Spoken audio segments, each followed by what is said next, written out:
And we're live. What's going on, everybody? Welcome into the stream tonight. We are getting ready for a huge Original Six battle. One of the most historic rivalries in all of sports. The Boston Bruins and Montreal Canadiens. This goes back almost a century now. Obviously, it's Bruins Canadiens. That's really all you have to say about it. There's not much explanation beyond that.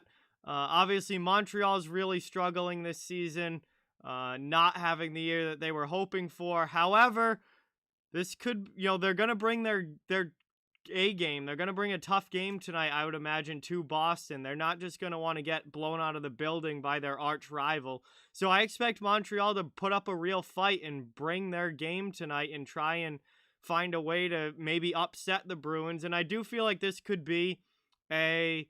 really be a trap game for the Bruins, coming off of back-to-back road wins against very tough opponents, teams that I wasn't exactly expecting the Bruins to beat in Tampa Bay and Washington. This does kind of feel like a trap game for the Bruins where they might get a little too comfortable. And they're going to be sitting, back on home ice now against a team that they should absolutely blow out of the water, who's the worst team in the Eastern Conference this year. It feels almost like too easy of a win that it's not going to be that easy of a win. And that's got me a little concerned headed into this game, but we'll see how it goes. Obviously, Boston's been playing well. They're coming off of a huge win over Washington. And, they're playing good hockey. They just got to stay focused and not fall into that trap tonight.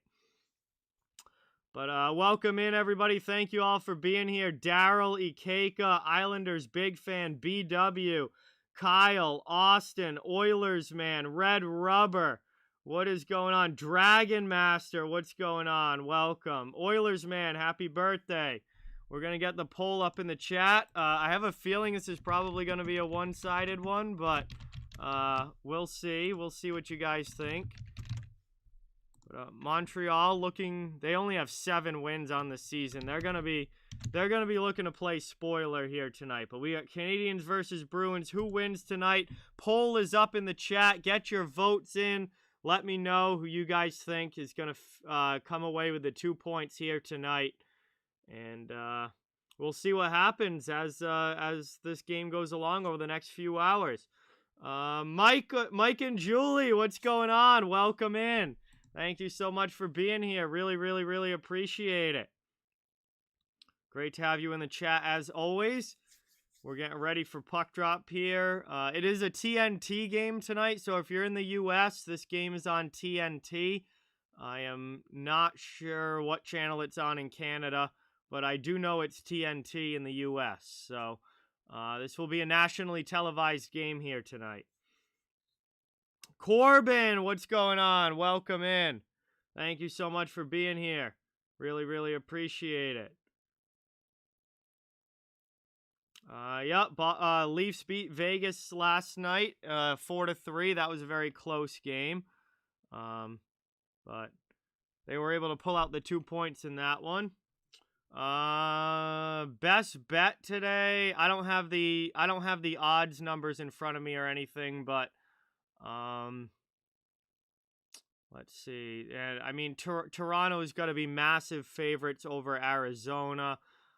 You could maybe try and go Toronto puck line, maybe, if you think they're going to win by multiple goals. I mean, they should beat Arizona pretty easily, but you never know.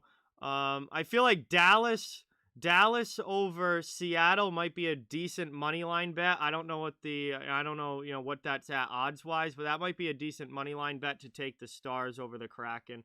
I don't have any bets tonight. I went 4-0 last night, and I didn't see anything that really jumped off the screen at me this morning, so I've just kind of stepped back and stayed away from today.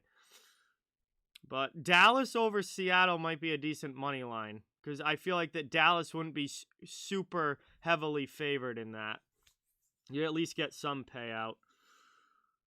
James, what's going on? Yeah, they've definitely surprised me. I'm very happy. I'm certainly not upset about it, but I am a little surprised that Boston was able to not just beat the Lightning and the Capitals, but the fact that they beat them both like pretty handily, like multiple goal wins. That's what surprised me, is that they were really able to take it to both of those teams. So, we'll see if that continues here tonight against Montreal. We'll see if Boston keeps it rolling.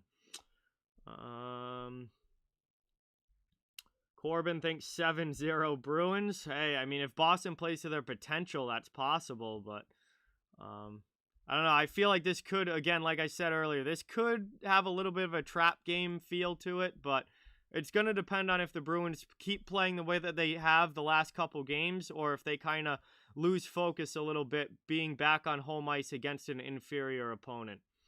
Gerald, what's going on? Welcome in. Hey, that's awesome. That is awesome. So you're going to another Bruins game against Seattle. That'll be a fun time. Trial, welcome. Bruin, what's going on? Welcome in. BW, I already said hi to you. Do not keep saying it over and over in the chat, or you will get timed out. Trevor, what's going on? Gerry, what's going on? Welcome.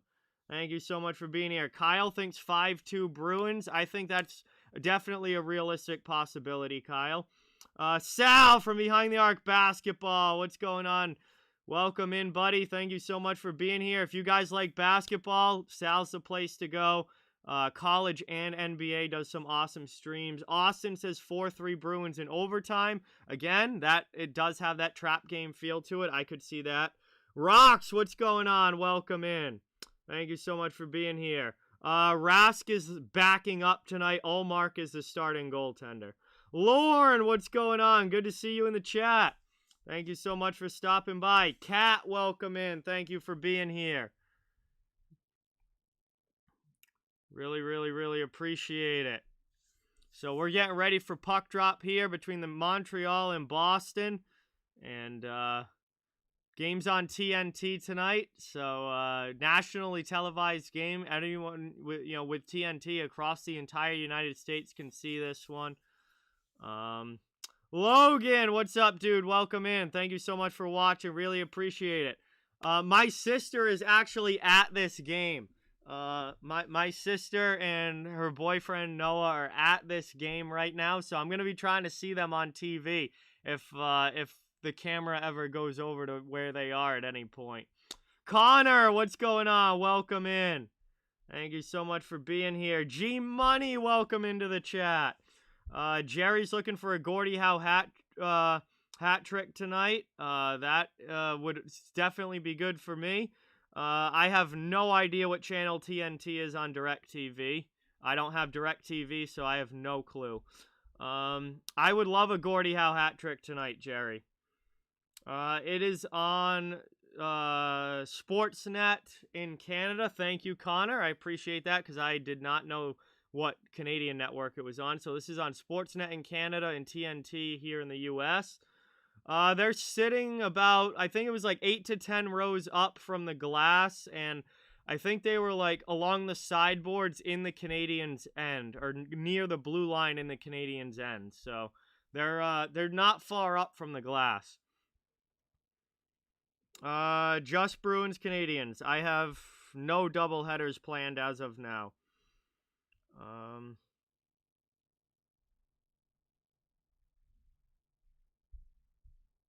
I don't know.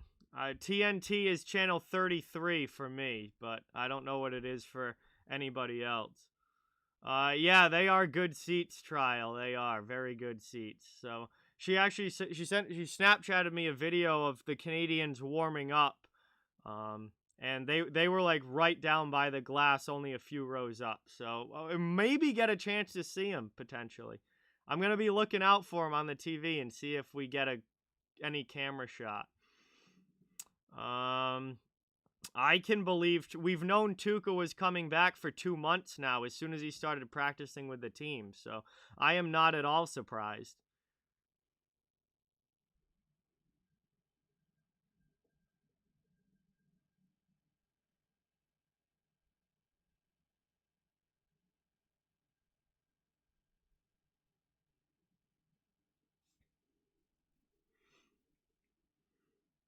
All right. I don't know what time this game's actually going to start because the TNT games have been starting a little later.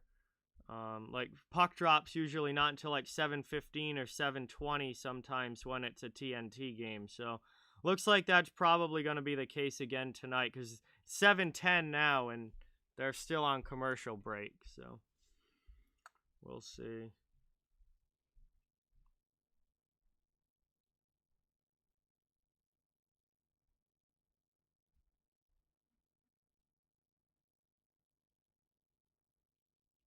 Yeah, TNT games usually start a little bit later than if it was just on like a regional network. If it was just on Nesson, the puck would be dropped already.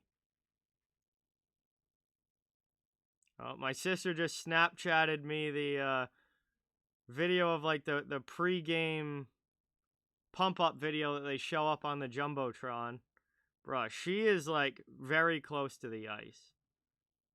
That is nuts.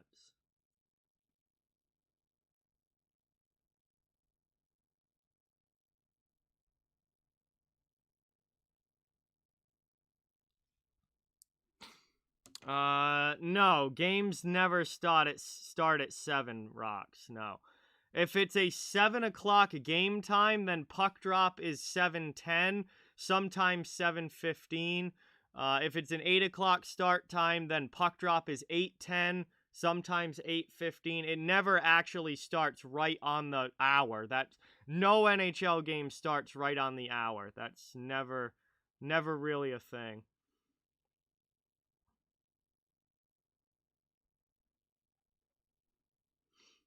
Hey, Hunter found it. Nice, nice. Now you can watch. Ghost, what's going on? Welcome in. Thank you so much for being here. I mean, yeah, Kat, I would love to be at this game tonight for sure. Would love to be.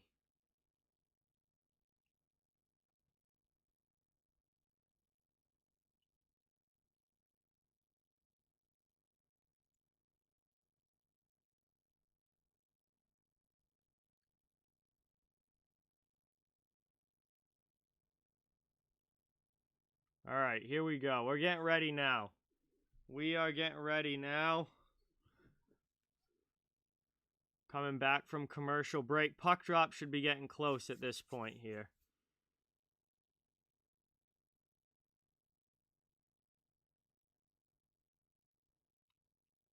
Oh, is that tonight, Ghost? I forgot about that, honestly. But yeah, if that's tonight, then it's going to start even later. This game's not going to start until like close to 7:30 if they're doing the jersey retirement ceremony. So yeah, this is gonna be, yeah, you're right. They are doing that tonight. That's right. Today's January 12th. Oh, was it the 16th? Yeah, I knew it was in January, but I feel like no, because this is a rescheduled game. This game was not supposed to be.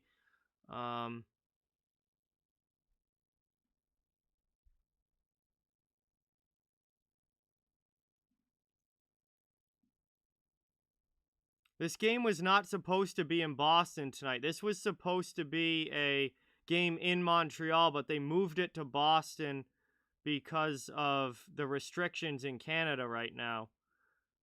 The Willie O'Ree jersey retirement is in January, though, if I remember right. What day? January 18th. January 18th, which is Tuesday night, before the game against Carolina. So that's coming up next week in a couple of games. Yeah, this was supposed to be a Canadiens home game, but they moved it to Boston because of Canada's restrictions and that kind of stuff. Vernon, what's going on, dude? Welcome in. Thank you so much for being here. Great to see you in the chat. Really, really appreciate it.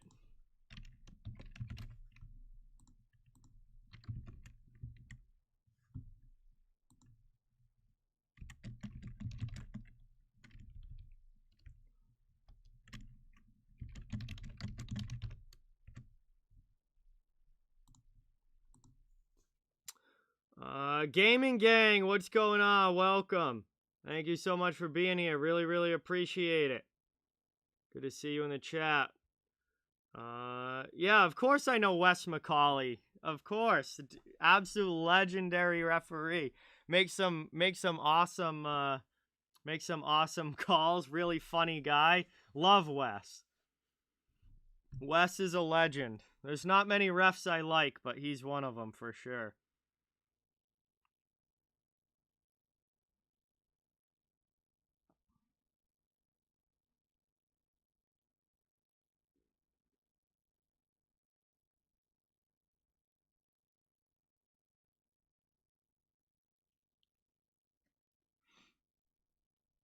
Oh yeah, trial, definitely. Steven, what's going on? Welcome in. Thank you for being here. Thank you, Rox. Appreciate it. My sister's at the game with her boyfriend. Yeah, her and Noah are at the game tonight. Raymond, it's a national TV game, so they always start later than normal games. But yeah, they just did like a pregame memorial for Teddy Balkin, who unfortunately was injured in a game and ended up passing away. Very, very sad. That was a couple weeks ago now, or a week ago now. I think it was a couple weeks ago now. I don't know. I lose track of time with everything, but very, very sad. Sasha, what's going on? One puck, one war. What's going on? Welcome in. Thank you guys both for being here. Really appreciate it. We're getting ready for puck drop. Malika, what's going on? Welcome. Thank you so much for stopping by. So Kyle thinks that the Bruins are going to score 3 goals in the first period. I don't know, Rox, whenever they drop the puck. Corey, what's going on? Welcome in. Thank you so much for being here. We got Dennis in the chat. What's going on, Dennis?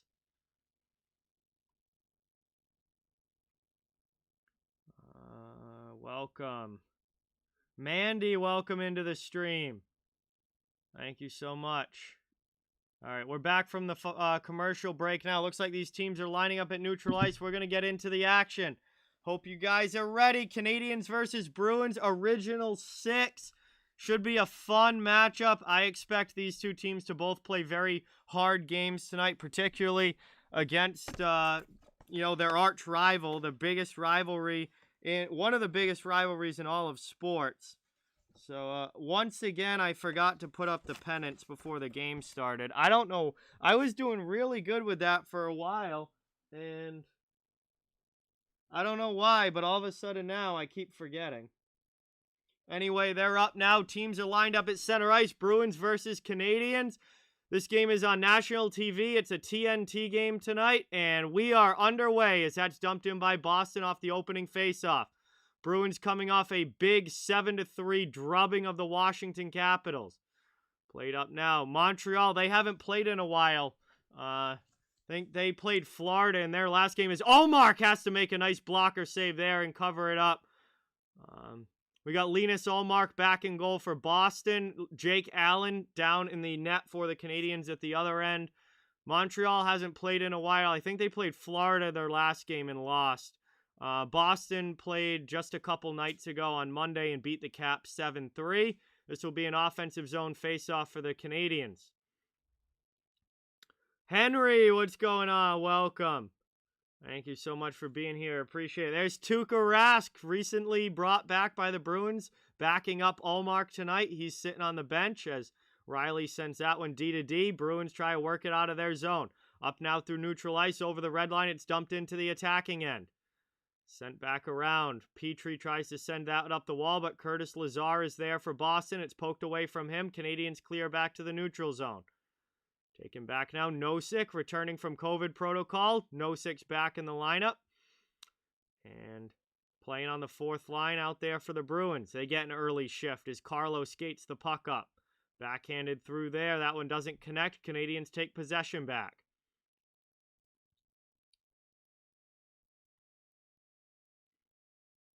Played up now over the red line. Dumped into the offensive end. Canadiens try and send it right back at Gerry. Pass up through everybody. Ends up behind the net. Ullmark plays it to the corner. Moved up the wall for Pastrnak. Taken away here. Here's an early chance for Montreal. Trying to work this one around in the attacking end. Psycho game going for the Canadiens.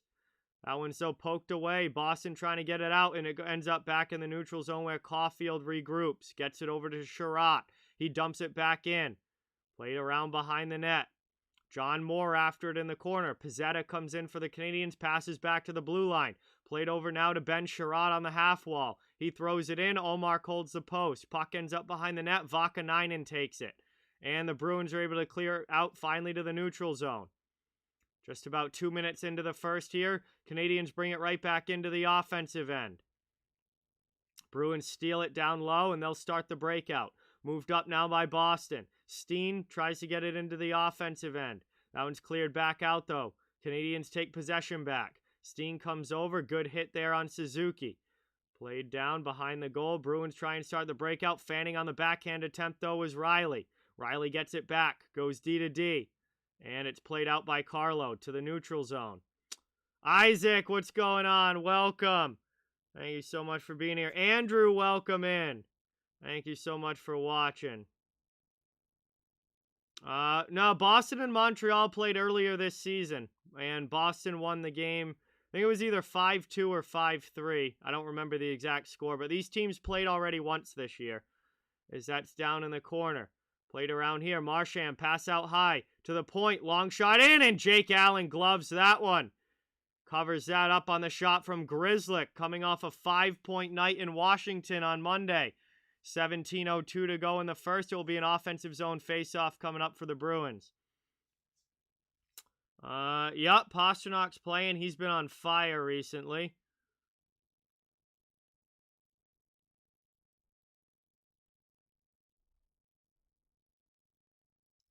Mandy, this game is on TNT.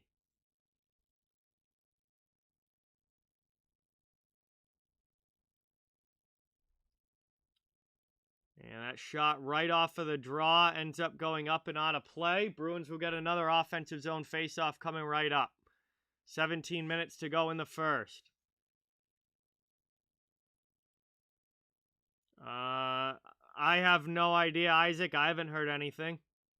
Florida beat Vancouver last night, 5-2. That's all I know. Nothing jumped out.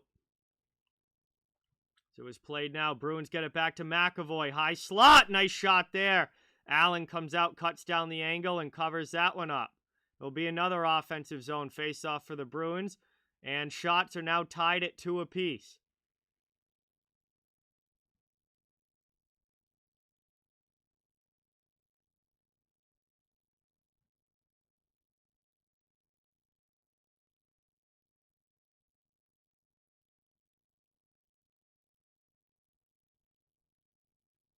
One back now. Canadiens take it off of the faceoff. Trying to work it out of the zone. David Savard. Pass up to the neutral zone. Bruins get possession back. They'll dump it into the offensive end. Here comes Craig Smith on the forecheck. Habs move it quickly, though. Canadiens move it through the middle. And that one doesn't get all the way through to Drouin cleanly. And the Bruins will clear it back the other way. Boston trying to bring it into the Montreal zone, but Sherratt plays it. And he'll take possession back here for the Canadiens. Mr. Leonardo, welcome in. Thank you so much for being here. Really, really appreciate it. Moved over now. Behind the net, Canadiens dump it back in. Played in the corner.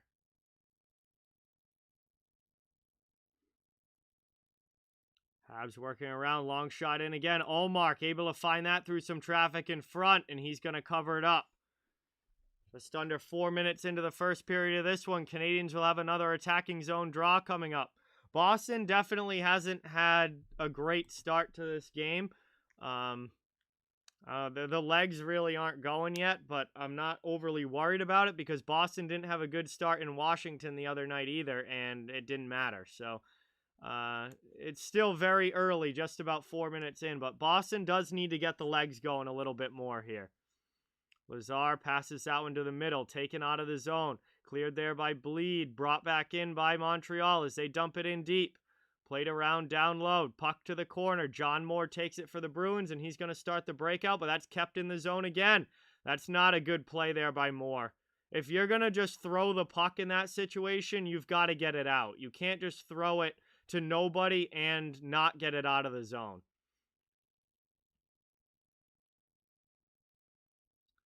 Played around now. Tomas Nosik's going to take it. He lofts it out of the zone. Finds Lazar streaking into the offensive end. Big collision into the end boards as he as a Habs player come together. And that's cleared all the way down now by Montreal. It's going to be icing. And we'll get another quick whistle here and a stoppage. As that was Sami Niku for the Habs, who went flying into the end boards there with Curtis Lazar. That was kind of an awkward collision. Niku was trying to go in for the hit, but he lost an edge and fell down. And it ended up being pretty awkward. Niku looks like he might be a little shaken up from that. Nope, Nick Foligno is not playing. Trent Frederick is not playing. They're both injured. Foligno has a lower body injury, and Frederick has an upper body injury. Moved up now, cleared out there by Boston. Taken back. Canadiens regrouping in their own zone. Just over 5 minutes into the game here. That one's stolen away by the Bruins. Pastrnak able to get onside, but Hall takes a big hit in front of the benches there, and puck goes back to Montreal possession. Moved up now. Hello, Gerald. Welcome in. Moved up now, and that's cleared back out to the neutral zone.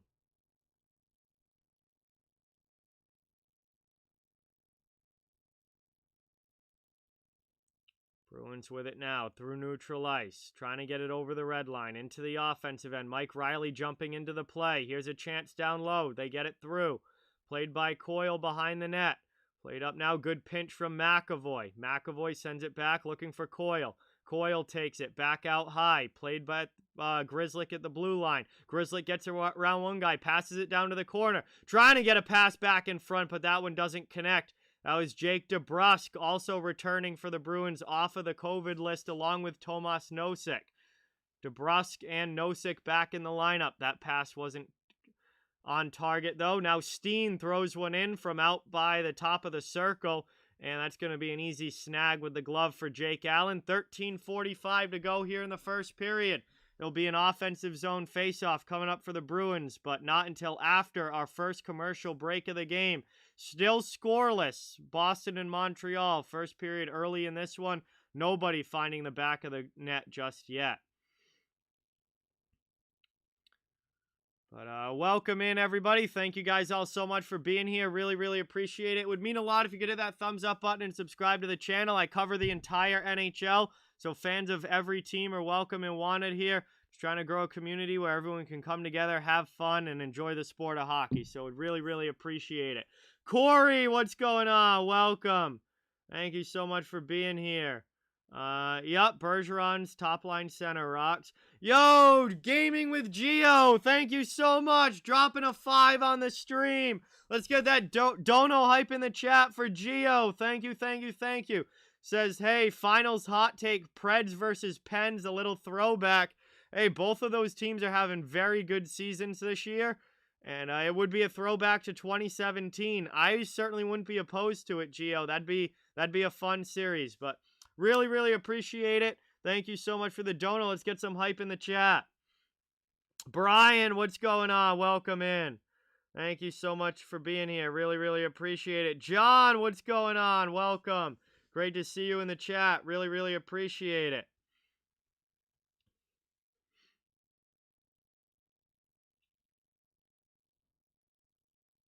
What's funny is that if Montreal loses tonight and Arizona gets a point, which, I mean, they're playing Toronto, so Arizona's probably not going to get a point, but, or no, Arizona would need 2. Arizona would need, oh no, Habs have played more games, so actually, if Montreal loses in regulation tonight and Arizona gets a point against Toronto, then Arizona would actually pass Montreal in the standings, and Montreal would then be the bottom of the league if that were to happen. I don't think Arizona is getting a point against Toronto, but Just kind of shows you where both of those teams are at. Both the Coyotes and Canadiens have 7 wins this season. Been a long year. It's been a long year. Victoria, what's going on? Welcome in. Thank you for being here. Really, really appreciate it. Derek, what's going on? Grand Teton, what's going on? Welcome in. Thank you guys so much for watching. We're back underway. Bruins trying to work it out of their zone. We got 13:25 to go in the first. Hockey legend, great to see you. Welcome into the chat. Thank you so much for being here. Really, really appreciate it. Canadiens just iced the puck. It will come back down to the other end. Boston will have an offensive zone face-off.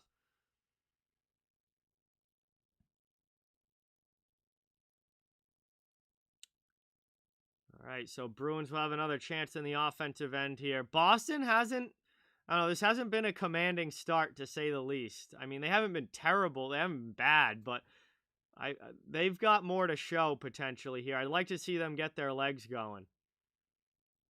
Alex, what's going on? Welcome in. Thank you so much for stopping by. Really, really appreciate it. All right, see you later, BW. Have a great night.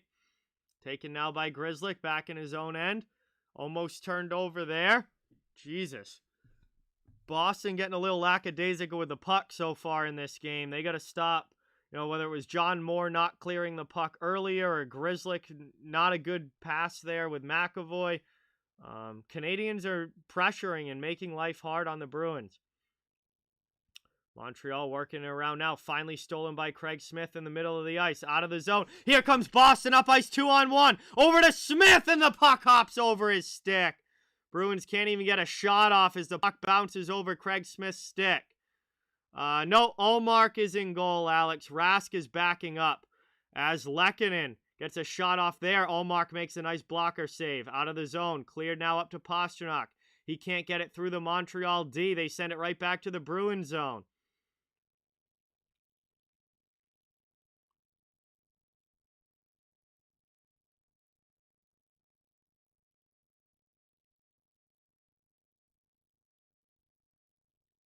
Trying to work it over now. Dumped into the offensive end. Right back out by the Canadiens. Bruins haven't really been able to get much going offensively.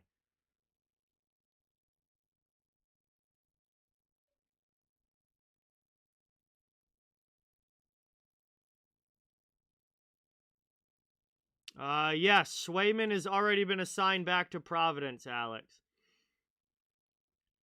Played around now. Taken by Caulfield. He wraps it. Around the boards, Pastrnak trying to chip it by Niku. Niku pinches and keeps it in. Played now. Here's Pizzetta. Back pass into the middle of the ice. Stolen away by the Bruins. Over the red line it goes, and that's dumped in. Played down low here. Xanified, what's going on? Welcome in. Thank you so much for being here. Really, really appreciate it. Trying to work it up now. That one gets sent back around. Played by Riley. Riley up and out. Clears it there. Bruins trying to bring it in with possession into the offensive zone. Bleed dumps it deep. Gets around Kulak. Then hammers Petrie along the end boards. Canadiens move the puck though. Bleed hammers down another Montreal player. Here's a chance for a shot. And now we're going to get a...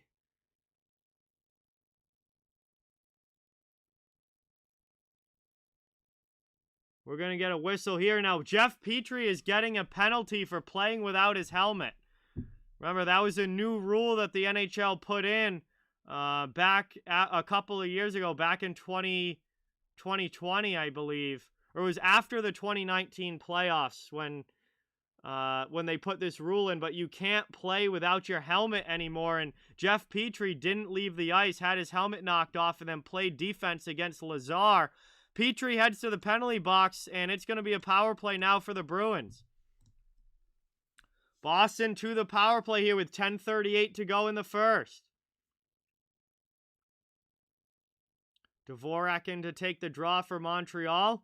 Bergeron takes it for the Bruins, but Dvorak wins it back defensively. Canadiens don't clear it out of the zone, though. Boston keeps it in. That one deflects in on Allen. He sticks it aside. Played now by Marchand down low. Back out to McAvoy at the point. Over Pasta, top of the circle. Big blast there. Deflects up and out of play. That was a patented one-timer there from David Pastrnak, but that one deflects up and out into the netting. And that went right off the top of the crossbar, maybe? That definitely hit something on the way through. I don't think it... Yeah, no, it hit the crossbar, and that goes up and out. 1:44 of power play time still remaining. Played up now, and face-off win for the Canadiens. They clear it all the way down. Ullmark leaves it for McAvoy behind the net. Moved up now into the offensive end. Played here by Bergeron. Down, back now. McAvoy keeps it in, goes over. Marchand with the puck. Marchand fires a shot. That goes high over the bar. Just missed that one. Played around now. Sent in front. That one doesn't connect. Final minute 10 of the power play here. Bruins still set up in the offensive zone. Pastrnak with a long shot. That one's blocked down, though, and cleared by the Canadiens. Good job there. Bring it right back in is Bergeron. He goes for a cross-corner dump. Pastrnak can't keep it away from the penalty kill, and Montreal's going to clear it again. All the way down. That's a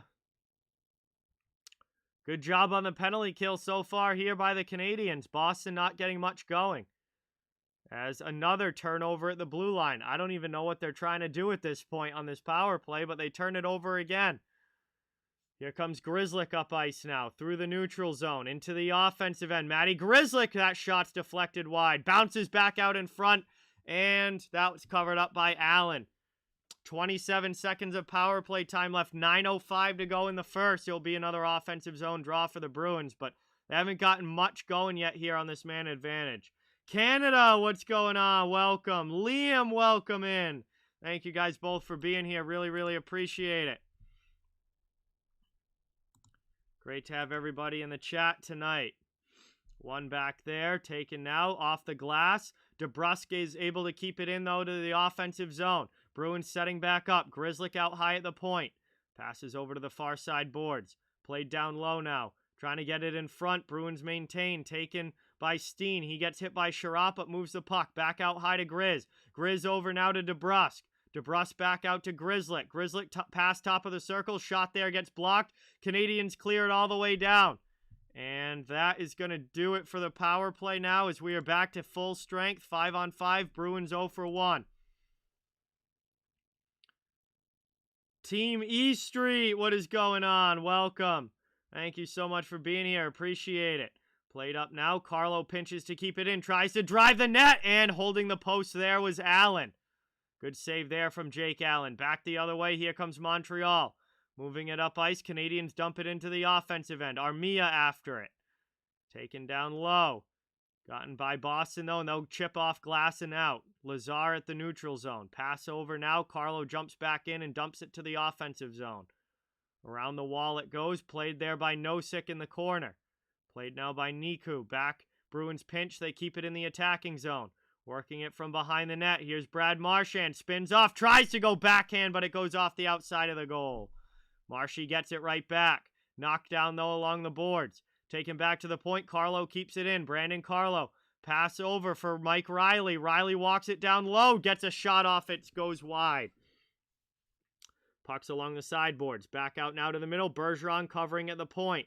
Long shot here. Bounces up. And that's blocked on the way through. Hoffman takes it for Montreal, and they're going to start the breakout. Bruins are going to take a step back. Looks like we might have line changes here. Hollow line coming on the ice now for the Bruins. Into the offensive zone. Mike Hoffman, Canadiens, throws that one in front. Nobody there. Taylor Hall takes it for the Bruins. Boston has numbers up ice. 3-on-2 into the offensive end.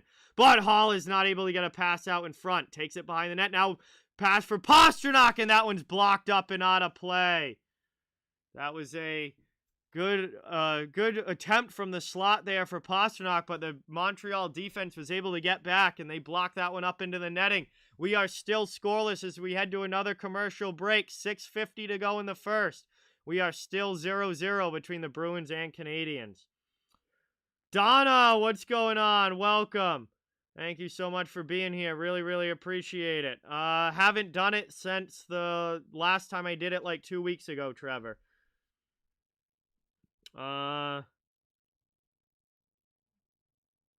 No, you can't use a broken stick to defend, but if your stick breaks, you just play without a stick. No, Canada, I am not loading in 32 different goal horns to Streamlabs, no. Toffoli is out. Yes, Tyler Toffoli's been out for weeks now.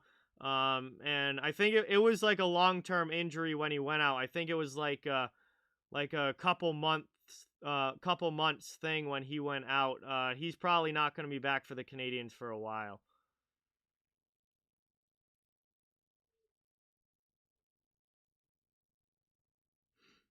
Thank you, James. Really, really appreciate it.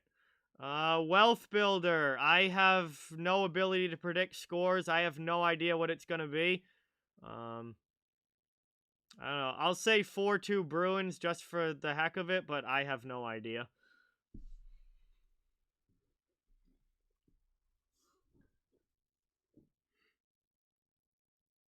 All right, we're coming back from commercial break here.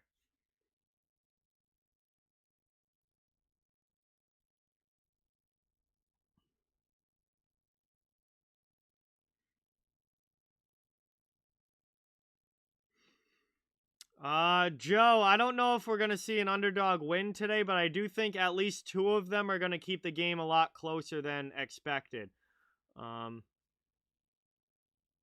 Including the Canadiens here tonight. I think that 2 of the underdogs, I think at least 2 of the underdogs are going to keep the games really, really close, and then one of the games might be a blowout. No, Canada, it's going to stay exactly how it is. I am not doing all that, so. Taken now, back underway, played by Montreal, and that one is cleared back up out of the zone. Played here by DeBrusque. Brought into the offensive end here, played down low. Up the boards it goes and cleared out.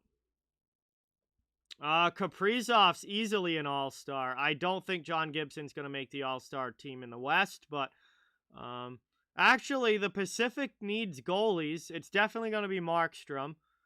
I'm trying to think of other Pacific Division goaltenders. Actually, maybe Gibson does get in, because the Pacific isn't exactly full of great goaltending. Demko probably gets in. Demko's a great goaltender. He's been hung out to dry by his team, but he's a great goalie.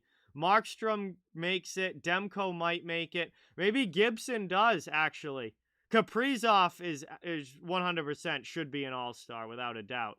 The goaltenders, because there's only 3 of them, it's a little bit tougher to choose, but yeah, Gibson has a shot, definitely. Canadiens trying to work it around in the offensive end here. Niku keeps it in, takes a hit from Lazar. Thrown out in front, but only Bruins there, and they're able to clear it out of the zone. Here comes Curtis Lazar now into the offensive zone. He shoots one off the outside of the goal.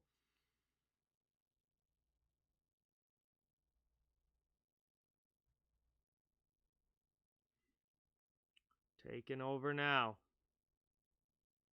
Trying to go backdoor, and that one connects! What a pass! Boston takes the lead! Brad Marchand on the back door puts it home for the Bruins, and they strike first in this one. It's 1-0.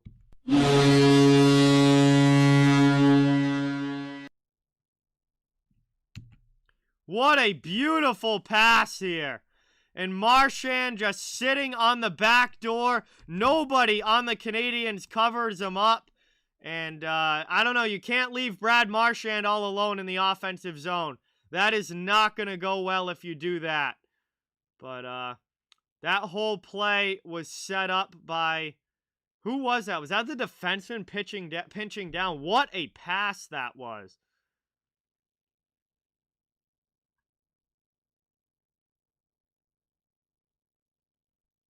And Boston finally breaks the ice here, as the Bruins go up 1-0 with 5:12 to go in the first period. Played around now. Bergeron tries to throw that in front.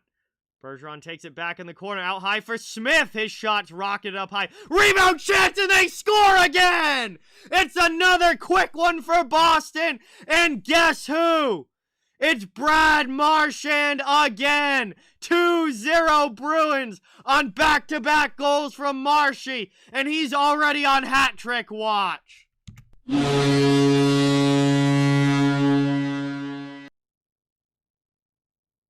Puck goes out behind, or bounces off the end board from behind the glass, and then Marchand is able to out-muscle David Savard for the puck, and puts it 5-hole on Allen, who had no idea that a shot was coming. And Marshy's got his second goal in the last, 20 seconds. And, well, it's 2-0 Bruins now, 5 minutes to go in the first period. Hey, what's going on, Christopher? Welcome in. Jay, welcome. J-Dog, welcome. Thank you guys for being here. Really appreciate it. Boston gets a couple quick ones. They go up by 2. And it's 2-0 Bruins now, late in period number 1, 4:35 remaining. Trying to work it out of their zone. Here's Urho Vakanainen. He passes it up. Moved out, and Montreal takes possession back. They'll dump it back in behind Allmark. Played here. Smith and Bergeron with the assists on Marchand's second goal. Moved up now. That one taken by Coyle. Stood up at the blue line. Canadiens come back the other way. Kulak dumps it in, but they're going to have to tag up to get on sides. Hey, what's going on? Welcome. Thank you so much for being here. Really, really appreciate it. Moved up now, Lazar. Lazar's played a lot in this first period. They've played this fourth line a lot. And they're getting some good forechecking pressure. Canadiens finally come back the other way and move it out. Taken now, curl. Dvorak throws it into the middle, doesn't connect with anybody. Bleed's going to wrap that around the boards. Puck comes into the middle. It's taken by Nosek out of the zone. Bruins on the rush now into the attacking end. McAvoy jumping up. That goes off a skate into the end boards. Puck's in the corner. Gotten back by David Pastrnak. He tries to backhand it in. Ends up in the corner where Weidman will play it. And he passes that one up and out of the zone. Bruins take possession back at their own blue line. They get a line change into the offensive zone. Rest of the second line's on the ice. Pastrnak rips one just wide. Good shot there. Trying to move it up now into the offensive zone. Taken by Taylor Hall. He gets hit, knocked down, and the puck comes away. Cleared by Montreal over the red line. They dump it in. Played around. That one, though, is going to get whistled down. 2:49 remaining in the first. Looks like an icing call there against the Canadiens. It will come back down to their zone. Boston will be in the attacking end.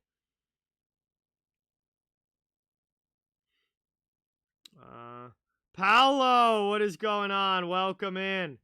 Thank you so much for being here. Appreciate it. Good to see you in the chat as always.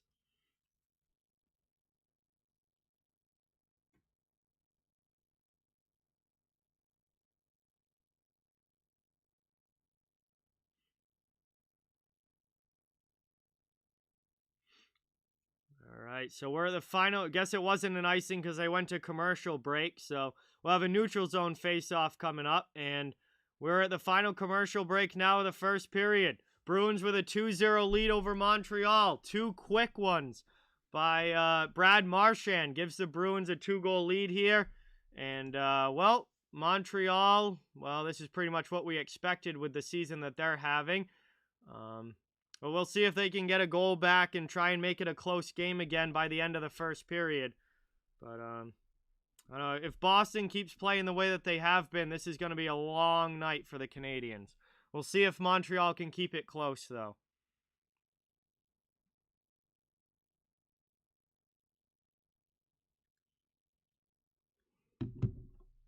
Dennis, what's going on? Welcome in. Thank you so much for being here. Really, really appreciate it. Patrick, welcome in. Have fun rooting for the Habs. I wish you the best of luck. Sirhat, what's going on? Welcome. Thank you for being here. This game's on TNT. Matthew, welcome in. Next game is tomorrow night, Columbus against Carolina. Tomorrow night, Matthew. 7 p.m., same as this one. I'm doing good, Dennis. How are you? Thank you so much for watching. Really, really appreciate it.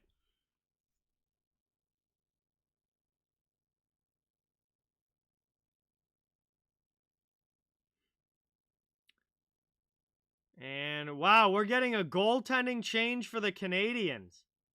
Sam Montembeault is now in the net for Montreal.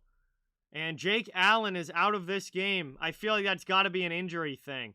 As here comes Marchand back into the offensive zone. He gets knocked down there. Good defense from Petrie.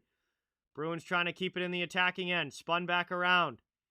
Good pinch from McAvoy. Keeps it in the offensive zone for now. Montreal still trying to get it out. Now they clear. Taken back by Bergeron. Dumped back behind the Canadiens' goal line. We're down to 2:20 to go in the first period. Dipper, what's going on? Welcome in. Thank you so much for watching. Really, really appreciate it. Long shot here. Stick save Montembeault. Puck in the corner. New goalie in the net.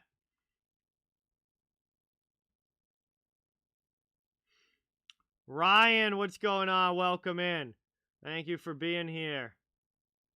Trying to move it up now. Boston back through the neutral zone. That one gets dumped in. I agree, Trial. That's got to be an injury thing for them to switch goalies at this point. I don't think you're pulling your goalie after 2 goals. So something must be up with Jake Allen injury-wise. As the Bruins play this around. Third line on the ice in the offensive zone. Stolen away, though. Montreal's able to get it out. They clear it up ice. Trying to bring it into the offensive end. Now pass gets through, but doesn't connect cleanly with Sherratt. Thank you so much, Dipper. Really, really appreciate it. Let's get some sub hype in the chat for Dipper. New subscriber to the channel. Thank you, thank you, thank you. Played out into the middle now.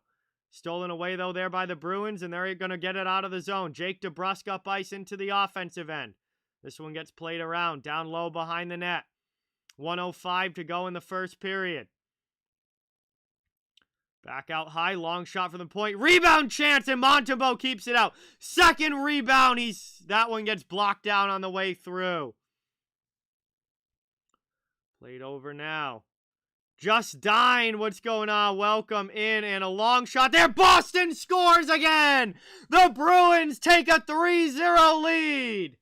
And it looks like Curtis Lazar got a tip on that one on the way through. And it's a 3-0 lead for Boston as Lazar adds another one to the scoreboard.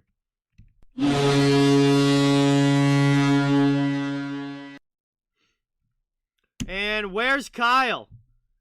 Kyle was right. He said Boston would score 3 goals in the first period. Kyle's on it. Just Dine, what's going on? Welcome in. Thank you for being here. 49 seconds to go in the first period. Boston now up 3-0 over Montreal. Took them a little bit to get the offense going, but they've exploded in the last 6 or 7 minutes here. No-6 shot gets stopped by Montembeault there. That's going to be another attacking zone draw coming up here for the Bruins.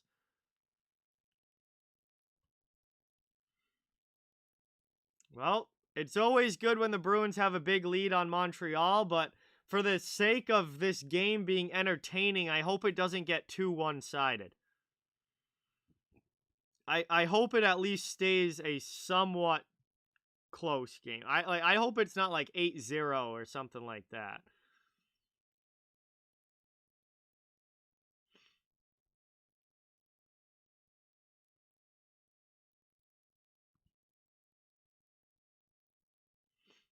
Hey, thank you for watching, Mandy. Really, really appreciate it. Glad that you're enjoying the stream. As that one gets deflected off of Curtis Lazar and in. Definitely not the prettiest goal that he's scored in his career, but they all count the same. Montreal wins the face-off back. 30 seconds to go in the first. Moved up here.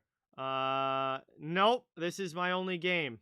I very rarely do double headers. This is my only game. Moved up now, brought into the offensive end, played down behind the net. Canadiens trying to get in on the attack. Bruins take it back. Patrick, do not spam in the chat. If you're going to spam the same stuff over and over, you're just going to get timed out. So that one gets dumped in by Montreal, down in the corner. And we're going to get a whistle with 3 seconds to go. I absolutely remember those two, Terry. They were really good in the AHL. Corey Potter was a beast in the AHL when he played.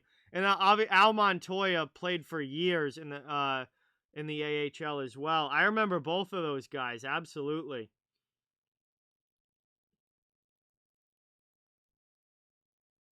And finally, that's going to do it. First period comes to an end as the horn sounds. Boston 3-0 after 1. 3-0 after 1 as we head to the first intermission.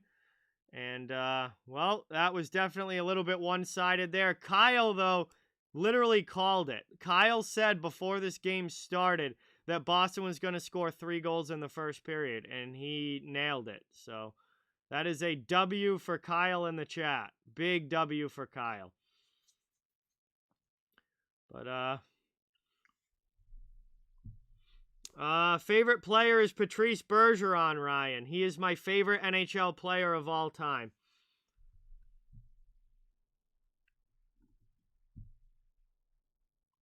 Yeah, Trial. Can't ask for much more than that, that's for sure. Absolutely, Gerry. They exploded in the latter half of that period and just put it in, and found a way to score some goals. All right.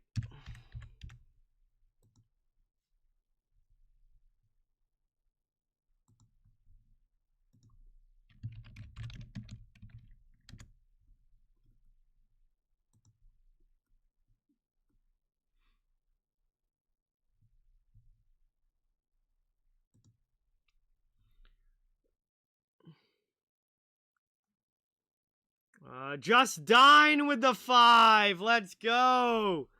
Thank you so much. Get that dono hype in the chat for Just Dine. Dropping a 5 on the stream. Really, really, really appreciate it. Thank you, thank you, thank you.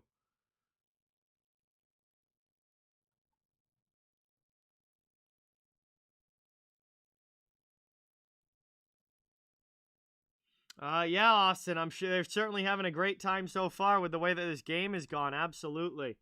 Thank you so much for the dono, Just Dine. Let's get that hype in the chat. Another one on the stream. Thank you, thank you, thank you. So we're here at the first intermission. We've got some time now to hang out and chill while we wait for period number 2 to begin. Really, really appreciate everybody watching. Please don't forget to hit that thumbs up and subscribe. I cover the entire NHL, so fans of every team welcome and wanted here. Streaming all season long, just trying to have as much fun as we can. Thank you so much. Really, really, really appreciate that. Yes, Montreal was in the Stanley Cup final last year, Johnny. Yes.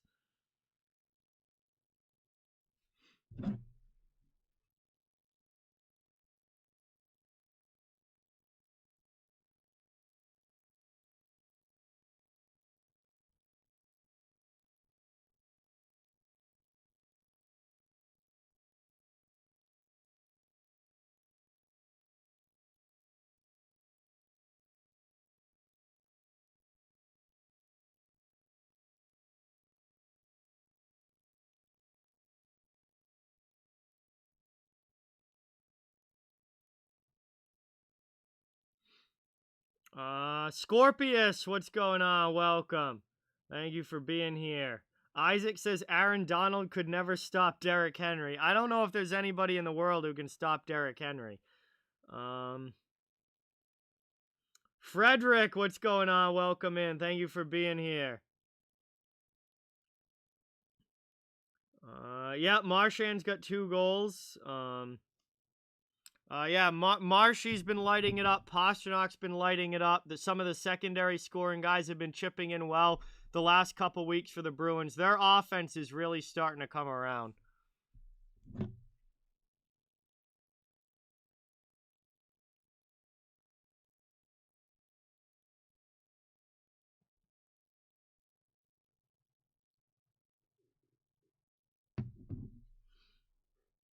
Barry, what's going on? Welcome in. Thank you for being here. Trial says that Marshy's going to get a hat trick tonight.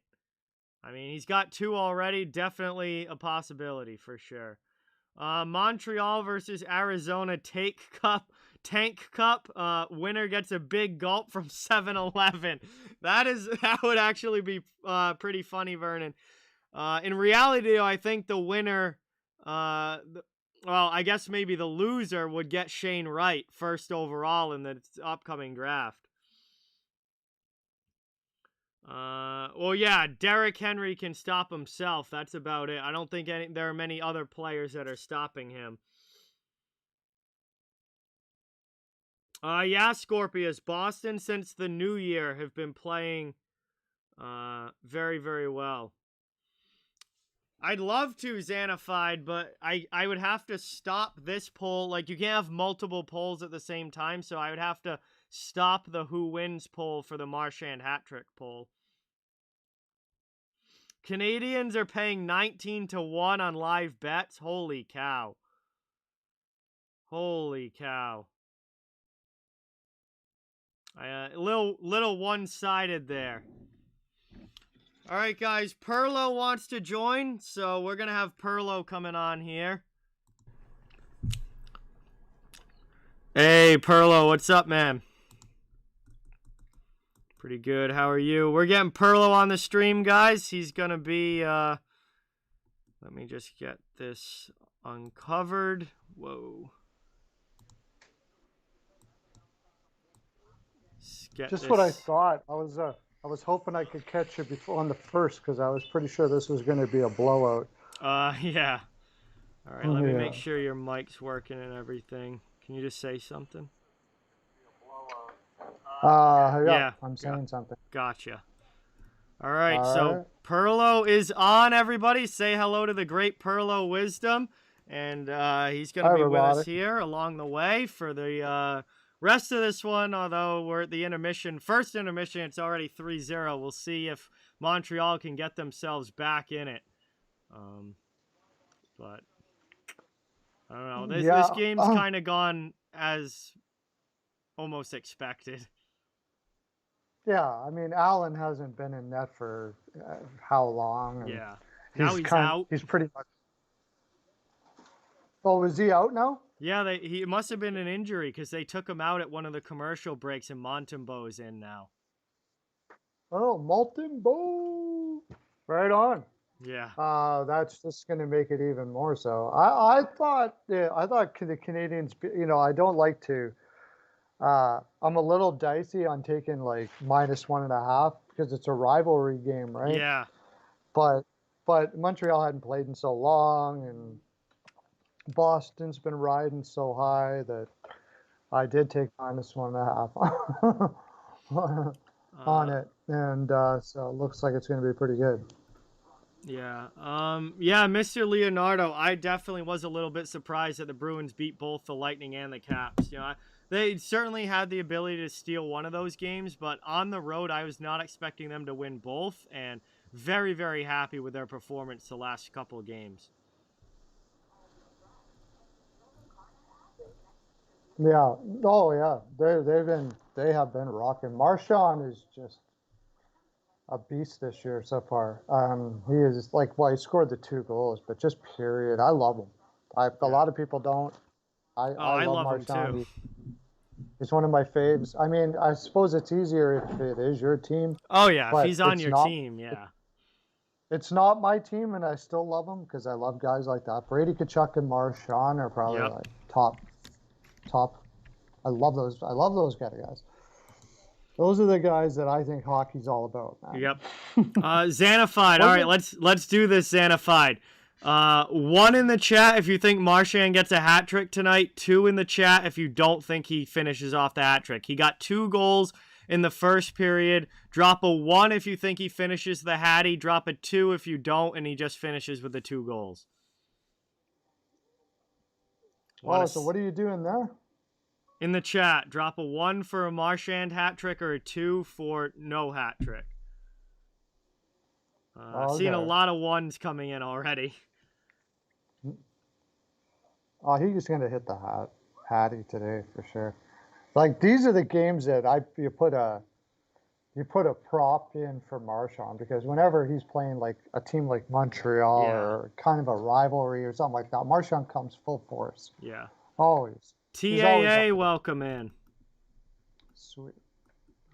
Perlo, Terry had a question for you. He wanted to know what's going wrong with the Edmonton Oilers. Wow. What isn't going wrong with the Oilers? I could probably talk to you to the end of this game, but to put it mildly, I've been saying even when they were doing well, I was saying their defense sucked. They were just getting by with power play, and they were going to probably fall, and they did. Their goaltending gets a bad rap, but I don't think it's the biggest problem. The defense is porous. It was going to be porous when the season started, and it's still porous. You know, Duncan Keith acquisition was the most ridiculous thing I'd ever like. I still can't wrap my head around the logic behind giving up a third and a prospect for a 39-year-old guy that played horrible for Chicago last year, with a $5 million cap hit in a flat cap world. That's got to be one of the worst trades of all time. And Tyson Barrie has been brutal this year. He's looked awful. When has he ever not been brutal? I mean, at least he put up some decent offensive numbers last year. He's just been brutal this year. Well, if you look at his point last year, it was all second assists. And it was a lot on the power play, too. And a lot on the power play, but it was a lot of second assists. And the defense is worse this year, which is unbelievable.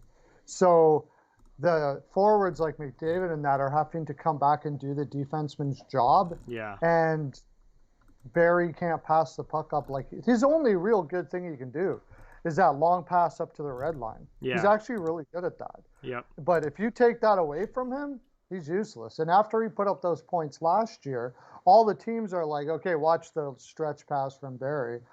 You know, make sure you go in and say boo to him so he gets scared, and he gets scared real easy.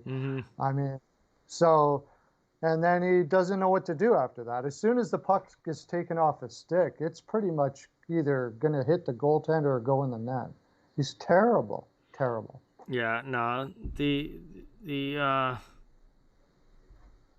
I don't know. There's a lot wrong with the Edmonton Oilers right now. I honestly don't think they're going to make the playoffs. I think they're going to miss the playoffs, personally. I'm not surprised I wouldn't be surprised if they lost. Dan, what's going on? Welcome in. Hey, my sister hopped in the chat. She is at the game right now, actually. All three of the goals were right in front of her. So she got, her seats are right, like, in the Canadiens' end. Like, not that far up off the glass, like 10 rows up or so from the glass, and she got to see all three goals right in front of them. That's incredible. Hope you're having a great time. Thanks for stopping in. Who else has hopped in here? Anybody new? What a great game to go to if you're a Boston fan. I like to see goals scored. It's a great game. But that was a good, thanks. That's a great question. One that Peyton and I go on and on about for probably far too long. Yeah. Peyton on the radio, if you haven't subbed up to him, you got to sub up to him. He's fantastic. Yeah, I want to have Peyton on a stream sometime this year because he's awesome to talk hockey with. Oh, yeah, absolutely. I was wondering if we could do 3, get all of us on there. But I wanted to say, too, before we go on, I'm so happy I got back on here. And I'm going to be doing this more often, bud. So this is I was really excited about this today. I just had some stuff that happened and I wasn't too happy about, but that I missed. But I'm glad I got on. What do you think about? Okay, so Boston. Let's talk about Boston. It's your team. Their defense is obviously much more improved this year. Is that? What do you think that is? Is that more the forwards playing better defense, or it's just been lately too? Where do you think the turnaround? What's been better about Boston this last 5 games, or is it just that their offense is so good that it's being the defense? No, they're just not turning the puck over at really bad spots. Like early in the year, they were bad with turnovers. It wasn't that they had a lot of turnovers or like they were giving it away every time they touched it, but they were turning it over in the middle of the ice. They were turning it over at the blue line. They were just turning it over in really bad spots that was resulting in a lot of goals against. And they've really cut down on those really like bad glaring turnovers that usually end up in the back of your net. And they've just been smarter with the puck, and that's resulted in a lot less goals against. Yeah. So that's just the like that's what I always want to know. It's the same guys, right? It's the same guys that was there in the beginning of the season. And let's face it, in the beginning of the season, they were not putting it together really well there. Forbert looked like, I think one of the reasons is Forbert's playing less. Well, he's not playing at all right now. He's on he's on the COVID list. But yeah, they've put Grzelcyk back with McAvoy where he belongs, and they've put in Forbert on the third pair where he belongs, and guys are playing the right spot. Yeah, so that's what I kind of thought. Like the manpower, I'm not surprised they tried Forbert up there, but he's not a top pair defenseman. He never has been. No. No. He's not a top pair defenseman, but he has worked really hard to get to where he is, and he's maximized the talents he has. But yeah, he's not a top four. I was wondering if maybe that was the reason is that, and I also like the line configuration now. They got Smith up on the top line a lot, right? Yeah, the new lines have been a complete difference maker offensively for this Bruins team. So they came back from the new year with this whole new lineup. Smith is up with Bergeron and Marchand. Hall and Pastrnak are playing together with Haula in the middle. Hall has played way better with those two guys on his wings. Coyle's on the third line. It's because of injuries and COVID and stuff, the third line's kind of been jumbled a little bit, but DeBrusk generally plays with him. Foligno was playing with him until he got hurt in the Lightning game. Now Steen is on that line. Steen's playing with him. And then the fourth line is whoever's in for Nosek, Lazar, Frederick, Bleed, Kuhlman, whoever's in makes up the fourth line. They've gotten so much more secondary scoring with the lines the way that they are now compared to how it was at the beginning of the year. Like the offense is scoring like 4 or 5 goals a game now, where we were lucky to get 3 just like a month ago. Mm-hmm.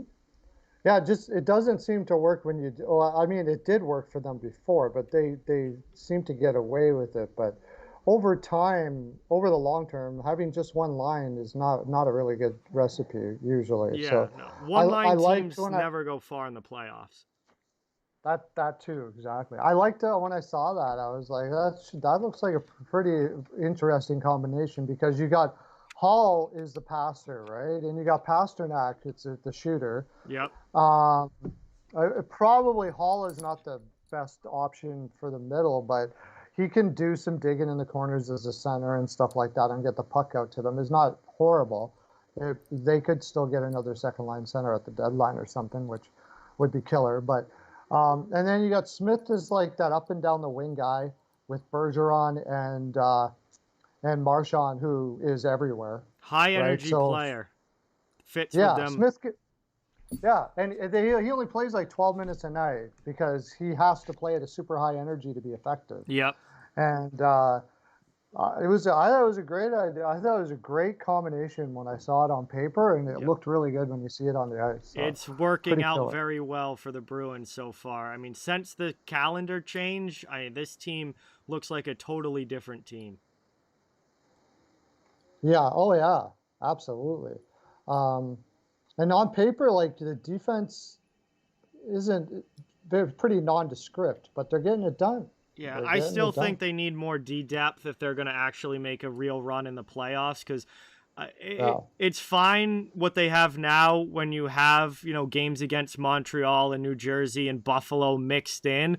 But when you're in a playoff series against a team like the Tampa Bay Lightning or the Toronto Maple Leafs or Florida Panthers, another really good team, I think they still need to add to the defense if they're going to hold up in a 7-game series against a top team like that. Yep. We're getting going here now, right? Yeah, second period's about to start. Teams are lined up at center ice, and we are underway as the puck is dropped. Boston carries a 3-0 lead into the second. Period has begun as they dump it into the offensive zone. Chance out in front. That one, Canadiens get back and are able to move it up. Armia out of the zone. Joel Armia dumps that one into the offensive end. He'll lead the forecheck for Montreal. They need a goal here, trying to get back into this game. If they could get a quick one, that could make things interesting again. As Grzelcyk fires one, it's deflected off of Savard's stick, up high and out. Out of play there. Thank you guys all so much for being here. Really, really appreciate it. I'm with you, Trial. I'm with you. Actually, on my Bruins show, Black and Gold Weekly, that I recorded today, my friend Danny and I talked extensively about Jakob Chychrun and what an incredible addition that could be to the Bruins blue line. I was just going to mention that, but man, the price is steep. I'd take, with 3 years left on his contract, I would take it. I'd honestly be willing to do it, because I think if you could have a top pair of Chychrun and McAvoy, that would be just insane. Or you could put Chychrun with Carlo, and that'd be an incredibly good second pair. I don't know. You'd have to put it in the comment section there, guys. Give me some packages. It's got to look like, it's going to look like the Eichel package. Yeah, so it's going to be a hefty price for Chychrun. And I don't think DeBrusk is going to be too much weight in the deal. So moved out now. Bruins trying to move it out of their zone. Taken here up. Riley through neutral ice. Backhanded into the offensive end. Played across here by Pastrnak. That goes off the glass. Charlie Coyle takes it. And that's stolen away from him. Montreal comes back the other way. 3-on-2 up ice. Not able to maintain possession cleanly into the zone, though, as that one goes in deep. Paling goes after it, but Montreal keeps it in at the blue line. Now pinched by Weidman. He sends it back down low. That goes off a skate. Paling keeps it in at the blue line. Long shot gets blocked by Coyle. Canadiens find it. Long shot again. That one deflects just wide of all mark. Puck ends up on the far boards. The Bruins clear it out. Here comes DeBrusk up ice. Can't get to the puck first. Habs take possession back. Just about 2 minutes into the second here. Back down low. Played in the corner. And that one goes up and out of the zone. Cleared all the way down there by Boston. 17:50 remaining here in the second period. Sammy Niku plays it around for Montreal. They clear the zone. Back up now through neutral ice.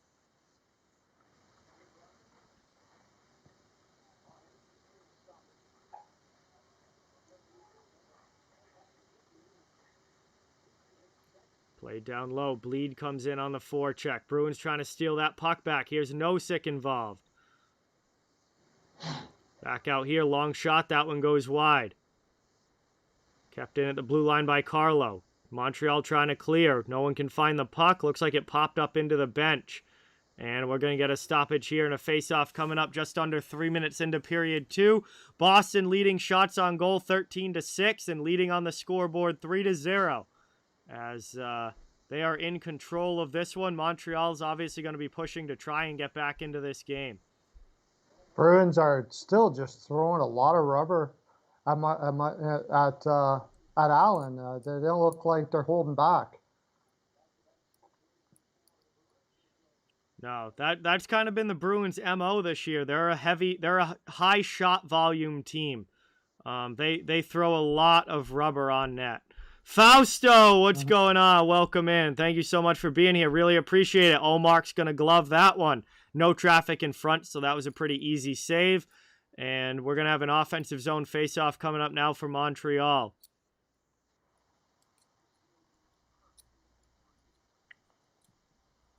Leafs trade Sandin, Kerfoot. Richie wouldn't be in the deal. Nobody wants Richie. No bad contracts. Richie is brutal. Yeah. I mean, Richie's he just passed. You know, if he passes through waivers and nobody takes him, and they could get him for free, then he has no trade value whatsoever. Yeah, he has negative value right now. He's not going to be in the deal for Chychrun. He's brutal. We're going to get a penalty call here against the Bruins. Sandin definitely has value. Sandin's got big value. Richie, no. Yeah. Richie's awful. Sandin would be in that deal for sure. What happened there? Slashing call against the Bruins. Patrice Bergeron on the back check. Slashes Jonathan Drouin there, right on the hands. So, pretty That's going to get called every time. If you ever get a stick on the gloves like that, that's going to be a penalty. So Montreal goes to the power play. 2-minute power play here for the Canadiens. And we'll see. We'll see if Montreal's able to get themselves on the board here with a man advantage. Ooh, I like that. I'm going to talk in the chat here. Will the Bruins get Lawson Krause? I don't know. There's been a lot of rumors about them being interested in Lawson Krause. I feel like that would be more of like a DeBrusque deal type of thing. That I think Chychrun would be a separate story from that, unless they just packaged it all together. But I think the thought process is more of like a DeBrusque Krause kind of deal with maybe some other pieces added in. But that would definitely be interesting for the Bruins. Krause is a big power forward who really has never lived up to his draft status, but would definitely fit the Bruins style of game in a third line role. I think that's got the Leafs written all over it. Yeah, I feel like the Leafs would definitely be on a guy like that too. Yeah, for sure. Yeah.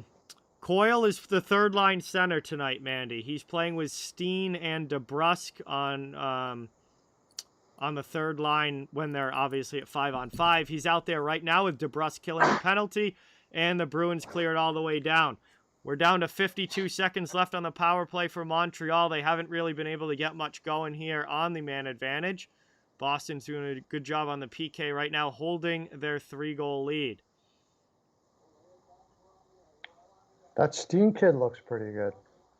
Oscar Steen has been awesome. Awesome. Love having him come in on the bottom six. And, he's played spectacular.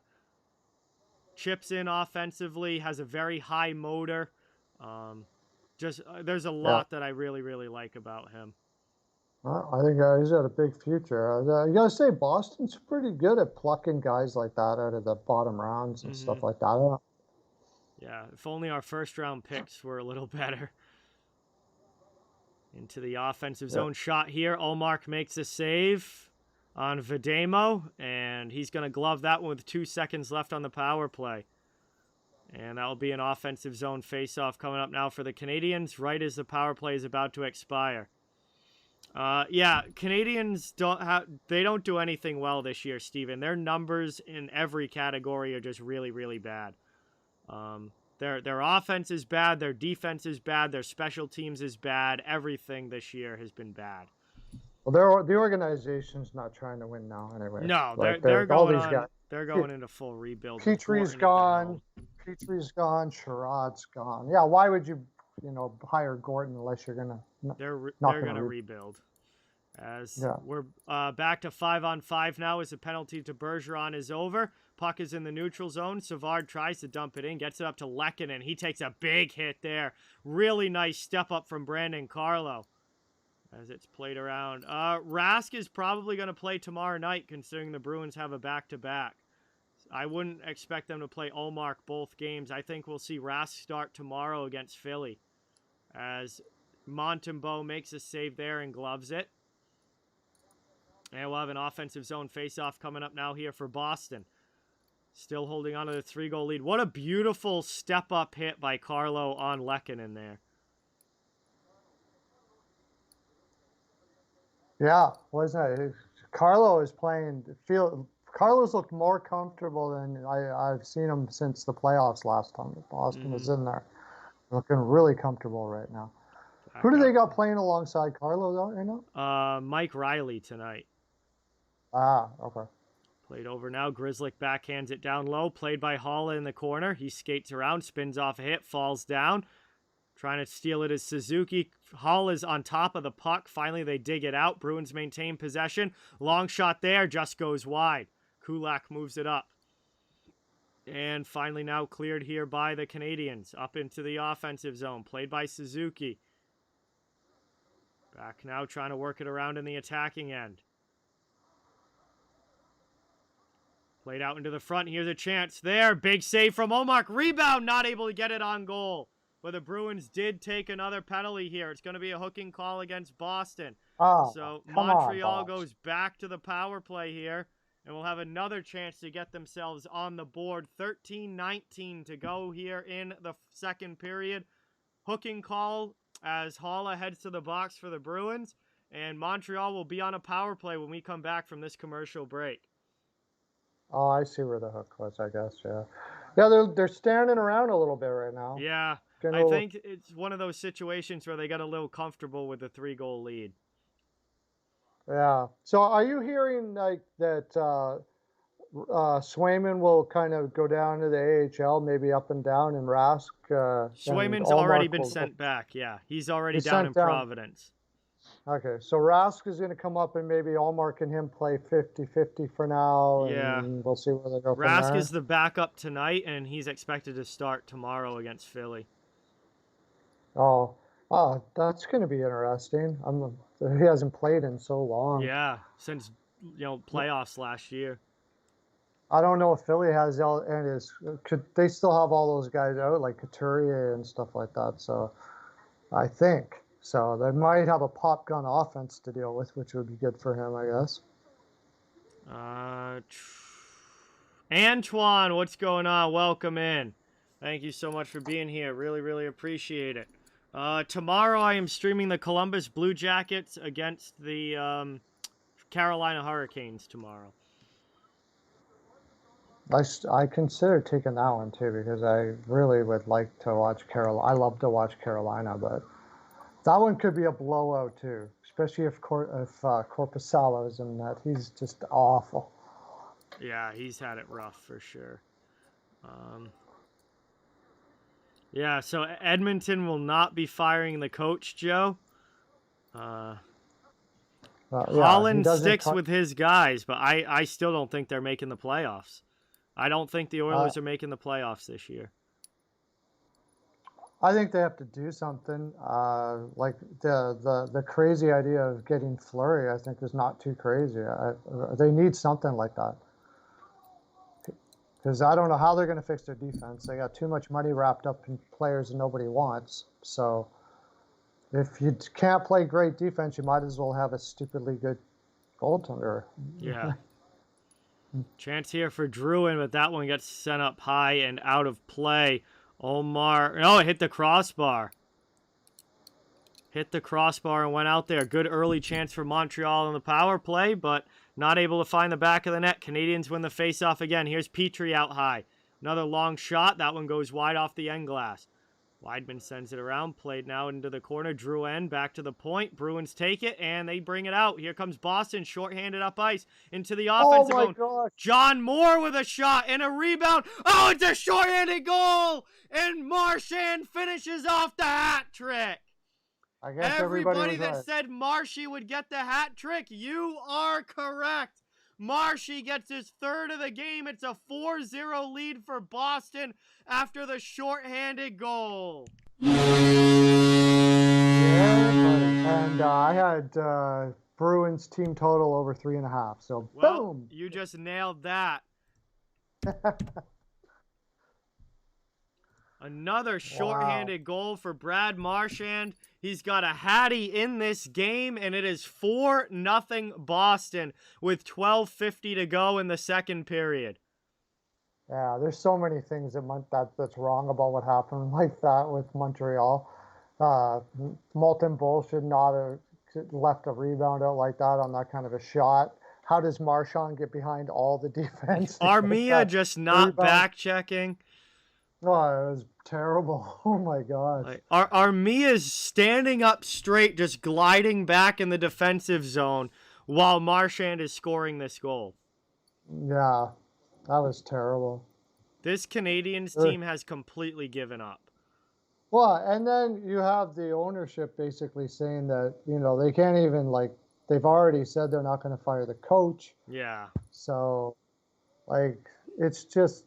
everybody knows they're going to rebuild. It's kind of hard to get yourself up for games, right? Definitely. It's disheartening. And then you got guys like Petrie who look like whiny bitches every time you see him on his face. He looks like he just hates to be in Montreal right now, right? I think a lot of these players don't like playing in Montreal right now, but Marchand's 33rd career shorthanded goal. and his 5th career hat trick as well. So big night here for Marshy against the Canadiens. Yeah, and he's playing with a broken nose. Look at that. Just gotta love the guy. He looks like a hockey player. I freaking love him, man. Marchand's got 8 goals and 4 assists in his last 7 games. Wow. He looks like a hockey player. Can he win? Can he win the Hart? I don't think the league will vote for him, but... Oh, man, I would love it. Force him, Marshy. Force him to make them look stupid if they don't vote for you, Marshy. Imagine he gets like 120 points this year. Yeah, do it. I want guys like Marchand winning the Hart again, man. Come on, buddy. I love it. Love it. I don't care if McDavid doesn't win the Hart. I honestly, I love McDavid for what he does, but I want the league to be more like Marchand. If the Oilers don't make the playoffs, I don't think any Oilers are winning the Hart, whether it's Draisaitl or McDavid. Neither. No. Yeah, man leads the league in goals, doesn't win the trophy, especially when Boston struggled early.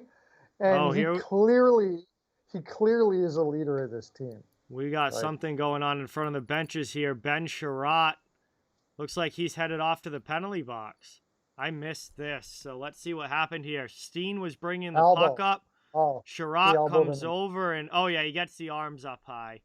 Sherratt gets the arms up high on Steen. That's going to do it for the power play. We're going to get some 4-on-4 action here. Yeah. Penalty here to the Canadiens, and we're going to go 4-on-4 for a little while. As Sherratt gets the arms up there on Oscar Steen. 51 seconds of 4-on-4 time. 12:10 to go here in the second period. Bruins in complete control of this one. Just a... one-sided game so far. Boston also leads in shots 19-9. Oh, yeah, they're just destroying them. There's no heart in this Montreal team at all. There's nothing. They got nothing. Trying to take it now. Played here by Kulak up through the neutral zone. Into the offensive end. Played down behind the net. Trying to work it around. Grzelcyk sends it up. Coyle takes it for Boston. Montreal trying to keep it in. Played back for Riley. Moved over now. Back up to Coyle. Bruins into the offensive zone. Charlie Coyle pass over. Top of the circle. Now face-off dot far side. Shot goes wide. Riley keeps it. Bruins working around in the attacking zone. 10 seconds of 4-on-4 time left. Here's DeBrusk. He gets knocked off the puck by Petrie. And... Montreal's going to be able to skate it out of the zone now as the 4-on-4 comes to an end. And Boston's going to get an abbreviated power play. Just over a minute of power play time for the Bruins. We'll see if they can do anything with it or if Montreal just keeps this clock rolling and kills it off. I considered taking Montreal team total under 2.5. I wish I would have now because they got nothing. Yeah. Taken back out now, David Pastrnak with it. Pass into the middle. Played there by McAvoy. Down into the slot chance. And a nice save there by Montembeault. Bergeron from the bumper position. Ripped a good one there, but Montembeault makes the save. And we got 40 seconds of power play time remaining. Jeff, what's going on? Welcome in. Thank you so much for being here. Really appreciate it. Great to see you in the chat. We got to get the chat back up here. Offensive zone draw.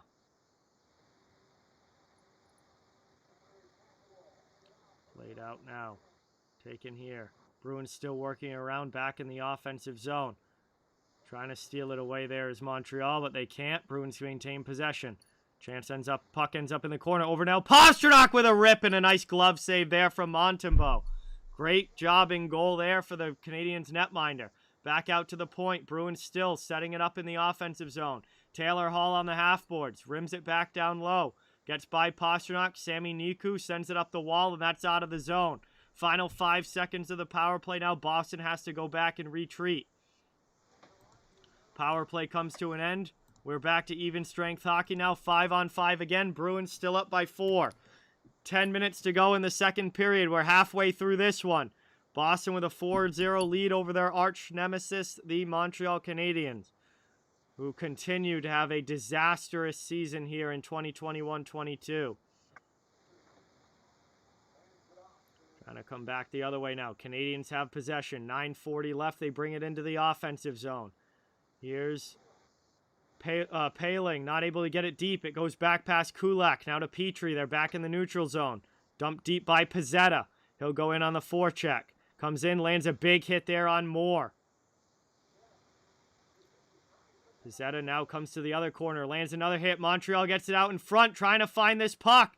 And it squirts back out to the point. Kulak with a long shot, blocked down. Pizzetta spins it around, and he scores! Michael Pizzetta puts it in for the Canadiens. And they get one back, as it's now a 4-1 game. And Montreal is finally on the board.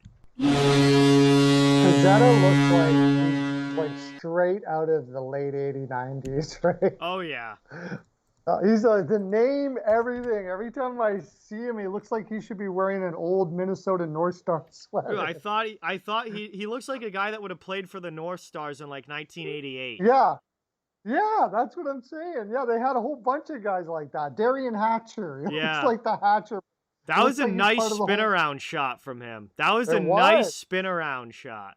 It was beautiful, right up from the top. Like, didn't even think about it, just pure instinct. Yeah, it was a nice shot. Just spun around and threw the puck on goal, and it was a really well-placed shot. And was able to beat Allmark. It's a 4-1 game now with 9 minutes to go in the second period. Canadiens now back in the offensive zone, trying to work it around. That one gets sent down deep. Joe, I believe that was 2011, I believe, when Tim Thomas and Carey Price had the fight that was really like one punch and fall down. But I think that was during the 2011 season. Yeah. When he got one punched? No, they fought, and it was like a line brawl between the Bruins and Canadiens, and they fought, but it wasn't much of a fight. They just kind of fell down. Oh, okay. Yeah. We're going to a commercial break. I'm going to look it up right now. I'm pretty sure it was 2011, but Boston and Montreal had some really heated matchups back in 2010, 2009, and 2011. Yeah, it was February 9th, 2011. So it was the year that Boston won the Cup in February during the regular season. Yeah, well, I'm going to go grab a coffee. I'll be right back. All right, so we go to commercial break here, just past the halfway point of the second period and of the game. Boston with a 4-1 lead. Montreal did get the last goal, though, to get on the board. And it's 4-1 now, but Boston's still in control of this one, as they are up by 3 now. So thank you everybody for being here. Please don't forget to that thumbs up and subscribe if you haven't. I cover the entire NHL, so fans of all teams welcome and wanted here. Just trying to grow a community where everyone can come together, have some fun, and enjoy the sport of hockey. I'll be back tomorrow night with a stream at 7 p.m. just like tonight, between the Columbus Blue Jackets and Carolina Hurricanes.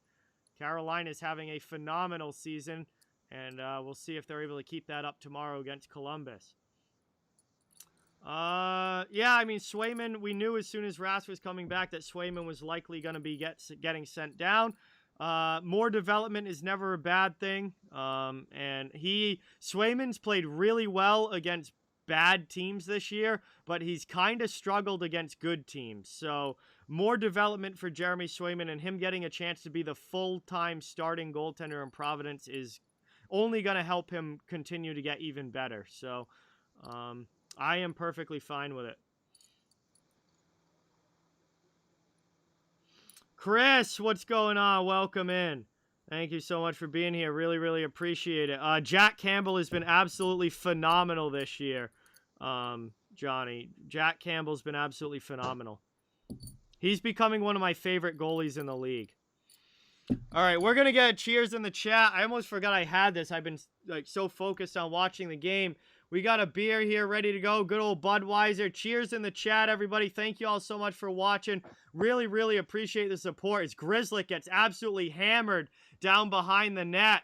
And now the Boston's going after Pezzetta. Boston's going after Pezzetta, and everybody piles in. We got a big one going here. Bergeron's involved. Boston went right after Michael Pezzetta there, and things get a little bit nasty. It's starting to feel like Bruins Canadiens finally. But cheers, everybody. Yeah. Thank you all so much for watching. And let's hope this game heats up a little bit and we get some real Bruins Canadiens violence between us. Yeah, absolutely. Let's get her. Let's play some hockey now. McAvoy and Bergeron went right after Pezzetta there after he hammered Grzelcyk behind the net. Yeah, they may be able to call that. Oh, and then he just horse called. Oh, they just jumped him. They jumped him. Yeah. So what are they? So Montreal's going to get the power play. Yeah, Montreal gets the power play here. I really don't think Boston gives a shit. Bergeron heads to the penalty box. I will take that penalty every single time. I would much rather have my team get a penalty than do nothing. And I wonder if this continues throughout the game. Now, Frederick is not in the lineup for Boston. He's injured. He got hurt in the Capitals game. But I think Pezzetta is going to have a target on his back now. Well, if it gets more out of hand, like if it's 5-1, 6-1, it could be, we could see a lot of stuff going on. Here's Dvorak now, pass over Drouin. Nice save there by Ullmark. Puck ends up in the corner. Bruins trying to clear it out. They get it to the blue line, but Montreal keeps it in the zone. 7:53 to go. Back out high now. Another shot there from Drouin goes high. And that will deflect up and out of play. We'll get a whistle here. And 1:38 remaining on the power play. They're still going after Pezzetta. Carlo came over after the whistle and was going after him. Yeah, Pezzetta's a marked man now. He is a marked man now. Boston is going to be going after him the entire rest of this game. Well, that's kind of what Pezzetta does. I mean, I honestly would kind of hold off a little bit until the end of the game before you start doing this stuff. Get closer to the end of the game and then just pummel the crap out of him because he's doing his job now. He's getting you off your game. Yeah, he's an agitator. He's good at it. Just once this game's down to like 5 minutes to go, that's when you just pummel him. Yeah. Everybody just jump on. Who cares what the penalties are? Yeah, at that point it doesn't matter. Exactly. Spin around now. Canadiens with it. 1:20 to go on the power play. Out high, long shot there. That was blocked. Canadiens not able to get that back deep. Bruins steal it. Up now through the neutral zone. Carlo's going to bring it and just dump it deep. And Montreal's going to have to go back and regroup in their own zone. 1 minute to go on the power play. 7:10 to go in the period. Back now. Canadiens up through the neutral zone. Yeah, Mr. Leonardo. That would be a lot of fun, for sure. That would be a lot of fun. Taken now. Here's Marchand, shorthanded. He already has one shorty in this game. Passes out in front, but only Suzuki is there as Montreal takes possession back.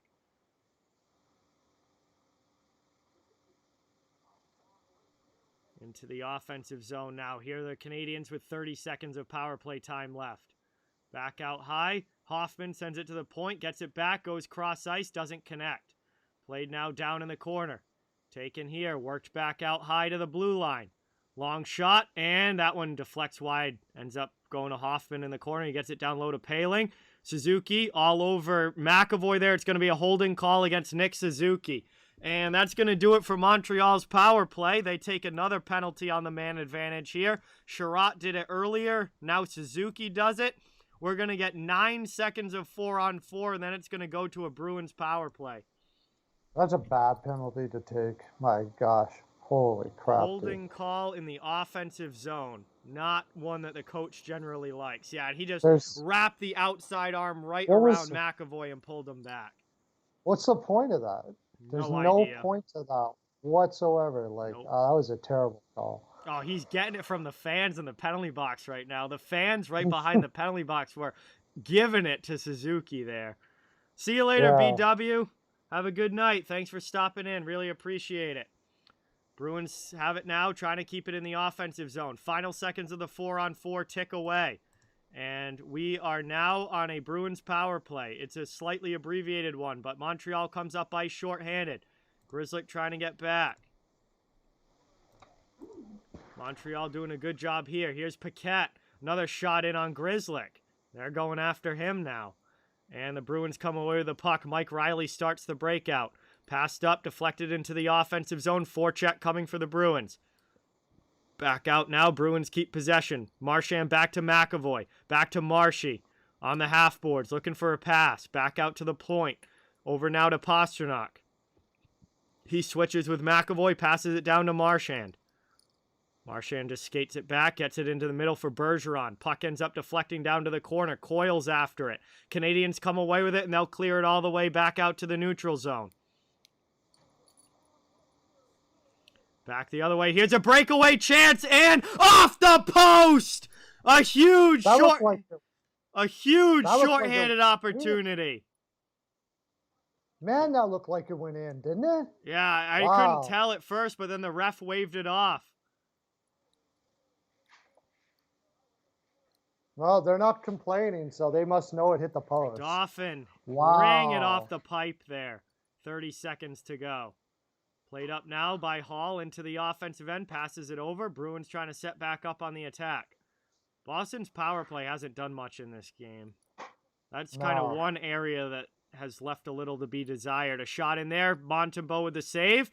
Bergeron digging away in front. And Kulak doesn't like that. They tie up. 13 seconds to go on the power play. 4:32 to go now in the second period. And Laurent Dauphin had a great opportunity here, but just square off the post. Yep. Hit the post square with that shot, and it just pings right out. Very, very close. Yeah, and Boston just coughed that up. That was a bad turnover. Again, that's what they were doing a lot of earlier in the season, that they've kind of cleaned up a little bit now. But obviously, still it's creeping into their game at some points. Yeah. Getting a little lax, being up and maybe unfocused. Pizzetta got him off their game, man. Like they're saying, that's his job. Power play comes to an end now. We're back to 5-on-5. Bruins still have it in the offensive zone. Now here's Vakanainen with a good shot. And Montembeault has to make a nice glove save on that. And it'll be an attacking zone draw for the Bruins coming up here. But we're going to head to our final commercial break of the period. 4:08 remaining in the second. Boston still up by 3, holding on to a 4-1 lead. And they'll have an offensive zone face-off when we come back from this commercial, as we're down to about 4 minutes to go here in period number 2. Yeah. Vakanainen, what do you think about that kid? How has he been doing this year? You think he's going to always be a depth guy? You think he's going to be... He's looked better. Like, this call-up, he's looked good. Like, he's playing the best at the NHL that he ever has with this call-up. I don't know. I worry about him defensively actually being able to maintain, like, a top 6 role for an entire season. Like, he'll have good stretches, but then he'll also have some stretches where he's not very good. And I just don't know if he could be a top 6 guy for an entire 82-game season defensively. He's a big boy. Yeah, but he doesn't play like it. He's a puck mover. And he doesn't put out much offense, so that's not a very good combination. No, and he's supposed to be like an offensive defenseman. Well, I don't know where they got that from, because he didn't put much offense up when he was in junior either, when he was young. So I didn't really get that aspect of him being an offensive defenseman. And he doesn't put much up in the AHL either. So no, I've been very disappointed with him in the AHL. I thought he'd be like a top pair guy in the AHL, and he really hasn't been. Yeah. We keep on he doesn't do much offensively, but his strong assets was always supposed to be like his puck moving ability. And even if you go to elite prospects, one of the main quotes about him is he has good puck moving ability and strong offensive upside. He's a good skater who can rush the puck up ice with confidence. He doesn't really ever do any of that. So he's never really become what he was expected to become. But that's why I never understood, because I didn't see why anybody expected him to become it. He never really ever put up a lot of offense. So I wasn't really understanding where they got that from. He does look like he can skate, and he's a pretty big guy. He can skate, so, that's for sure. So I think that's where they get it from, because he can skate out of the puck and stuff, skate the puck out of his own and stuff like that. But Montreal with it now, clearing it out of their zone after the defensive zone faceoff. Caulfield dumps it in, goes in on the forecheck. Pizzetta lays off the hit from Lazar. See, that's a spot where I would have expected Pizzetta to finish the hit, but he laid off that time. And I wonder if, I don't know, I wonder if he's got the Bruins wanting his head kind of in the back of his mind. Because he had a golden opportunity there to hammer Lazar along the end boards, and he just pulled off. yeah, maybe he doesn't want any more. Because Yeah. there's nobody there's not many other in that lineup that's going to be able to do much of it. So No. Anderson's not playing tonight, right? He's out. Josh Anderson? Right. Yeah, he's out. So, I mean, there's your big, tough player if you're Montreal, and he's not even in your lineup. So, Bleed comes across, tries to throw a hit, kind of misses, just bounces off, heads off for a line change. We got 3.5 to go in the second period. Boston back now, working it out of their zone. Good step up there from Savard on Lazar. Puck comes over, though, in front of the bench, and Lazar sends it back deep. DeBrusque backhands it up the wall. Bruins, Riley keeps it in at the blue line. In front now, that one gets poked away. Taken here. Bruins setting up shop now in the offensive zone. Coyle out high, long shot gets blocked down. Gets it right back. Passes to Riley, who sends it back down deep. Played by Steen to Coyle in front. Backhand shot just goes wide. Taken around now. That one's poked back to the neutral zone. 2:50 to go in the second. And Boston will go back and regroup in their own end as Montreal finishes off a line change. Worked up now, back through to neutral ice. Over the red line, dumped into the attacking zone. Montembeau's going to play it. Long stretch pass up for Hoffman. Mike Hoffman into the attacking end. I wonder if he regrets signing with Montreal. Mike Hoffman? Yeah. I think they more regret signing Hoffman. No, that too. I'm sure it's a two-way street, but I feel like Hoffman probably wanted to go to somebody who wasn't one of the worst teams in the NHL. Probably, yeah, but he also went where the money was, let's face it. Yeah, that's true. Nobody was going to pay him what Montreal did. No, there's nobody lining up to pay him, 3 years, a 4-point something? Yeah, no. And he's not even worth that. No, he's terrible. Played out now, long shot. Oh, nice save there on the deflection. Omar gets a pad on it, is able to cover it up with 1:53 to go in the second. And that was a nice deflection in front by Dvorak. But Omar was able to react and get the pad on it. And covers that one up. And it will be an offensive zone face-off. Allmark has had his struggles a bit this year, but the last little while he's looked really solid. Yeah, early in the year, but he's looked really solid. He's been great since. Just took him a little bit, I think, to get readjusted. Yeah, I figured he would, because he really did look good in Buffalo a lot. Like when he was in, even though they sucked, I always thought he looked good. Taken now. Petrie brings it up ice. Montreal dumps it in, cross corner. Carlo gets there with Dauphin all over him. Digging for it now along the end boards. Riley comes in. Drouin comes in. Dvorak comes in. Haula comes in. We got a big scrum for it. Dauphin comes away with the puck. Back out to the point. Long shot goes well wide. In the corner now, played by Marchand. He tries to clear it out, but Weidman pinches and keeps it in. Here's a chance now. Dvorak with a shot. Rebound chance, swatted out of the air, but it goes off the outside of the net. Played now. Did that go off the outside?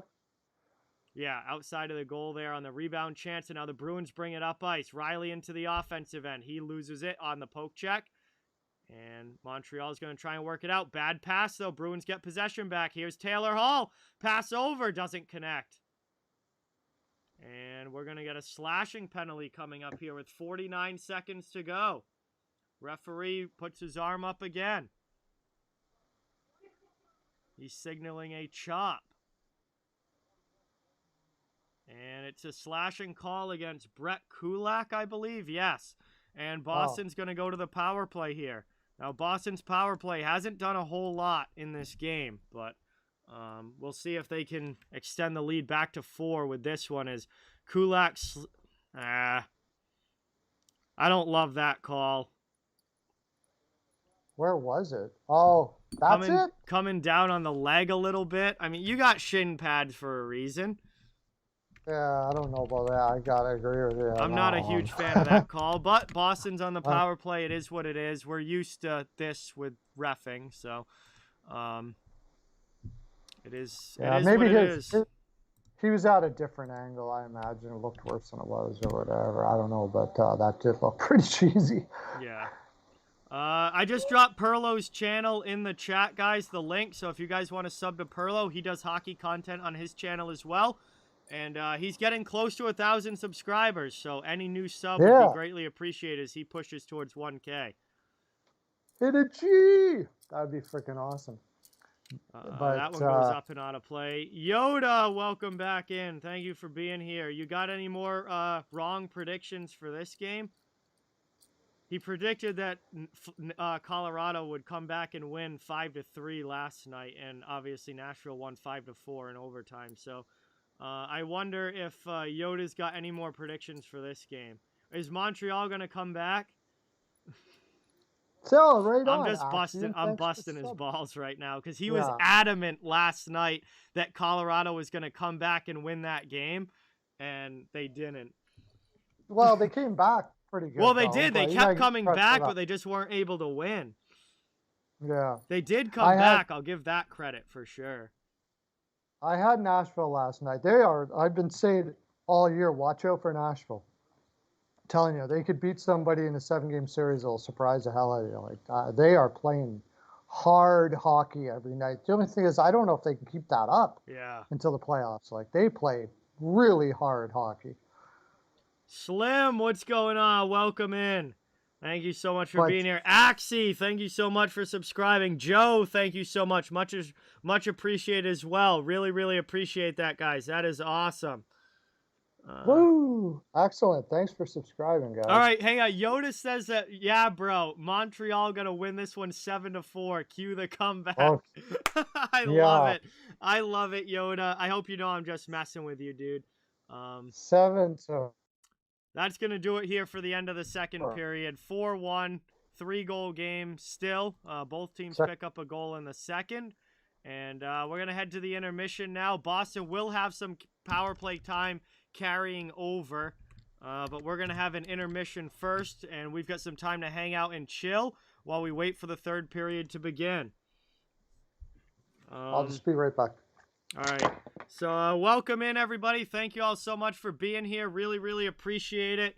It's great to have everybody in the chat watching. Hope you guys are enjoying the stream and enjoying the game. We got Perlo joining us here for the second and third periods. Is Christian Dvorak related to Radek? That is a great question, and I actually don't know off the top of my head. So I'm going to look that up right now. While I look up that answer... I do just want to, again, thank everybody for being here. Really, really appreciate it. I hope you guys are enjoying the stream. Please don't forget to hit that thumbs up button and subscribe if you haven't yet. I cover the entire NHL, so fans of all teams are welcome and wanted here. Just trying to build a place where everyone can come together, have some fun, and enjoy the sport of hockey. And I'll be back tomorrow night. Last stream of the week will be tomorrow night. We're doing the Columbus Blue Jackets against Carolina Hurricanes. I haven't done as many Hurricanes games as I would like to this season, so I'm pumped to see Carolina tomorrow because I haven't done too many of their games yet, but they've had an awesome, awesome year. I've watched quite a bit of Carolina, and that team is a well-oiled machine, man. Yeah. Holy crap.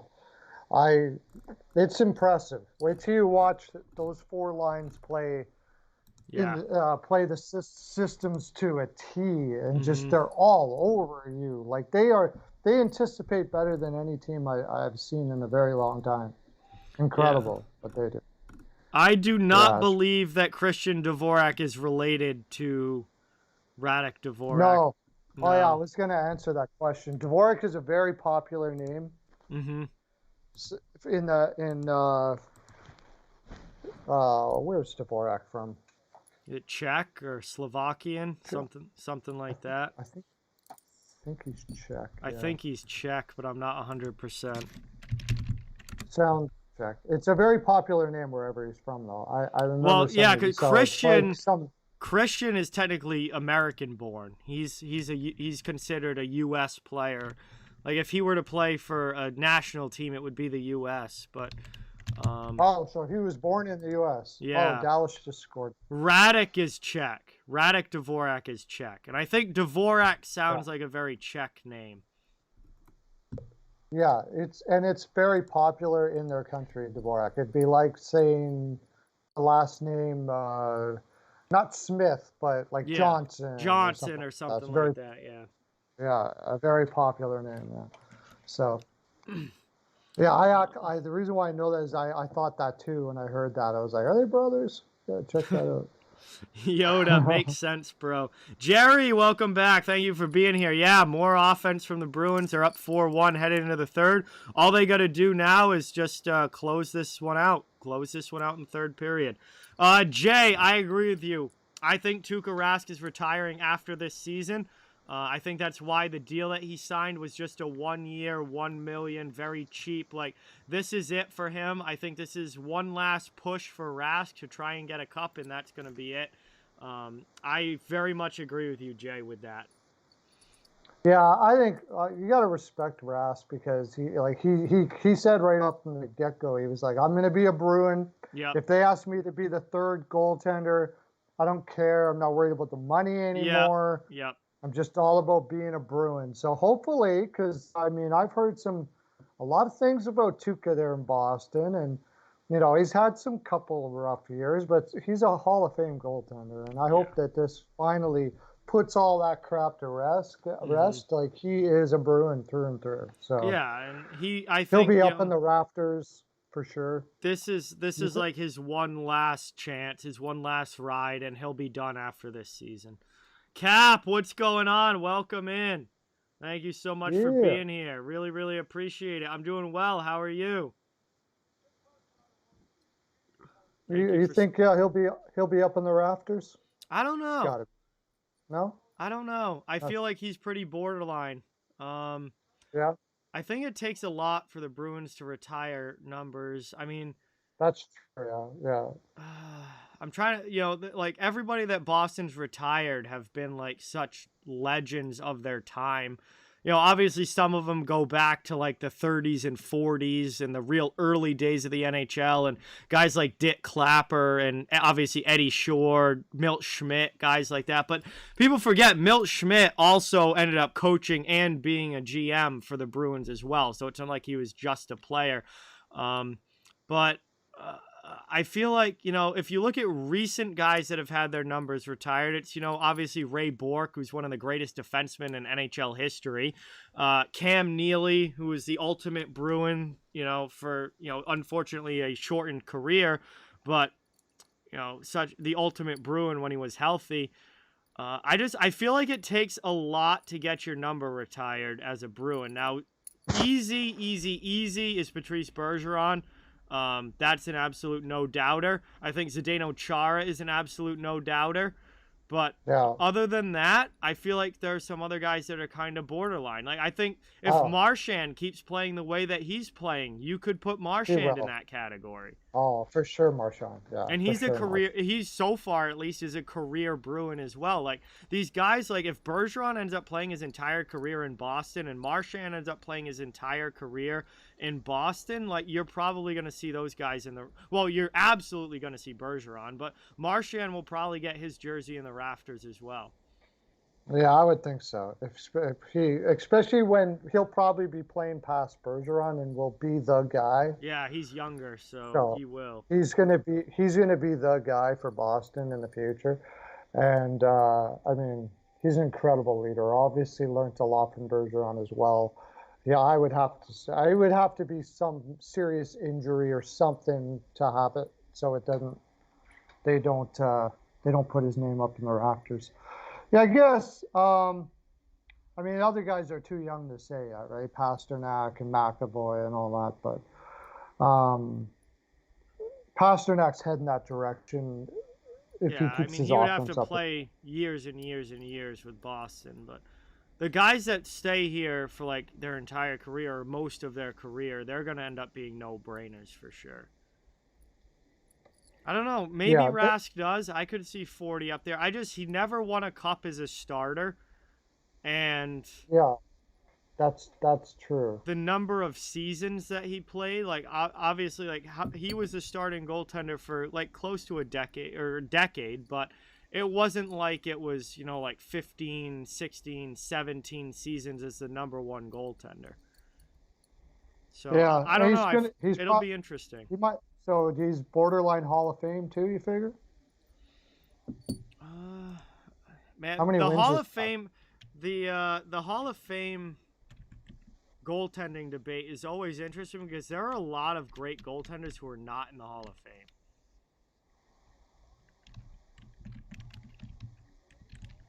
So Tuukka Rask, I mean, let's see, NHL all-time wins. I mean, wins is going to be one of Rask's best stats. Also, his goals against in his career is extremely low, so that's going to help. That's going to make a good case for him. But let's see, Tuukka he's won 306 career games. He's got a 922 career save percentage, which is actually very, very good. Can I sort by save percentage? Yeah. Holy cow. You know who else finished their careers with a 922 save percentage? Ken Dryden and Dominik Hasek. Yeah. So Tuukka's in elite category in that particular stat. Well, I always thought he got too, I don't know, he didn't get enough credit. I've always thought about him. It was like Boston's been too harsh on him, and those numbers show you, right? Just, okay, Boston had a great defense, but the goaltending is part of that defense. Yeah.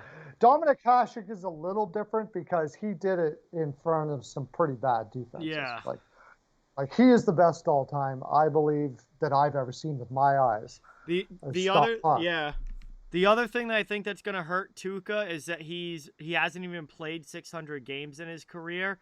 And a lot of these other Hall of Fame goaltenders, you look at their games played total, and they're like up in the 800s and 900s. And even Brodeur, Waugh, and Luongo played over 1,000 games.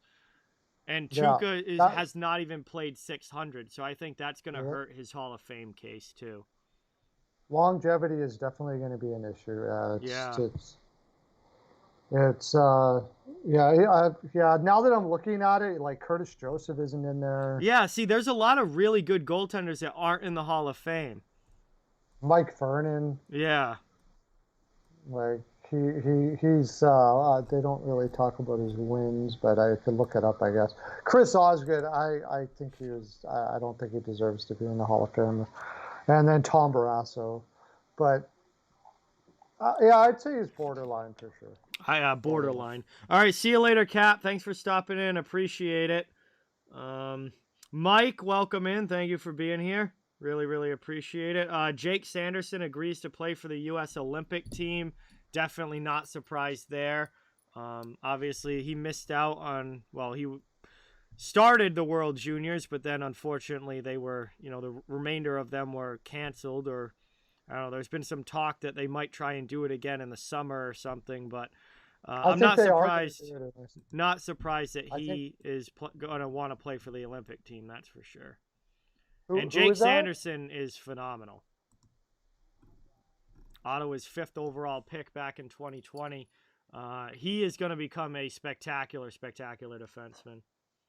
It looks like it, yeah. And I actually kind of questioned them taking Sanderson over Rossi, but looks like they made the right decision there. He comes out of North Dakota, right? Yeah, he plays at UND. Yep. UND, yeah. And there was somebody else. They took it. There was another guy on that team from North Dakota. That played in North Dakota, but I think that's kind of what they were going for there. Is part of the reason why they took him. Was it? trying to look at North Dakota's roster. They're always stacked with their hockey team.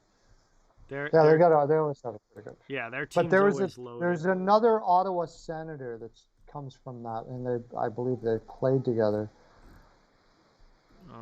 Let me look at UND's roster here. Let me look at Ottawa's roster. Yeah, look at Ottawa too. Hockey roster. I'm gonna look for Sen's prospects other than Sanderson. Batherson's Canadian. He played junior, right? Yeah, he played for the Quebec Junior League. Brady Tkachuk, did he go to North Dakota? No, he went to Boston University. He was Boston U. Okay. Yep.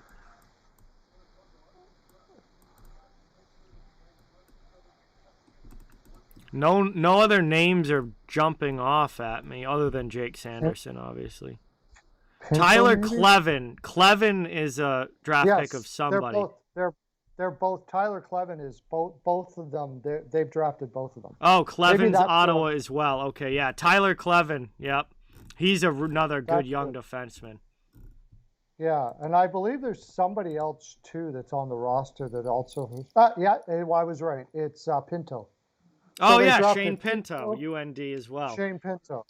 So this is smart by Ottawa. You take guys that are from the same college, play together, because they have a hard time keeping people in Ottawa. Let's face it. They don't have maybe they can get lucky and they'll build a family there and they'll take a discount to stay and stuff like that. That's just what Ottawa has to do, unfortunately, to be able to put a roster together. They can't compete with the big money teams like the Rangers and stuff like that. They need to find a way to get guys to want to stick around.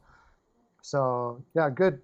That's what it was. So they got Clevin and Sanderson and Pinto all from North Dakota.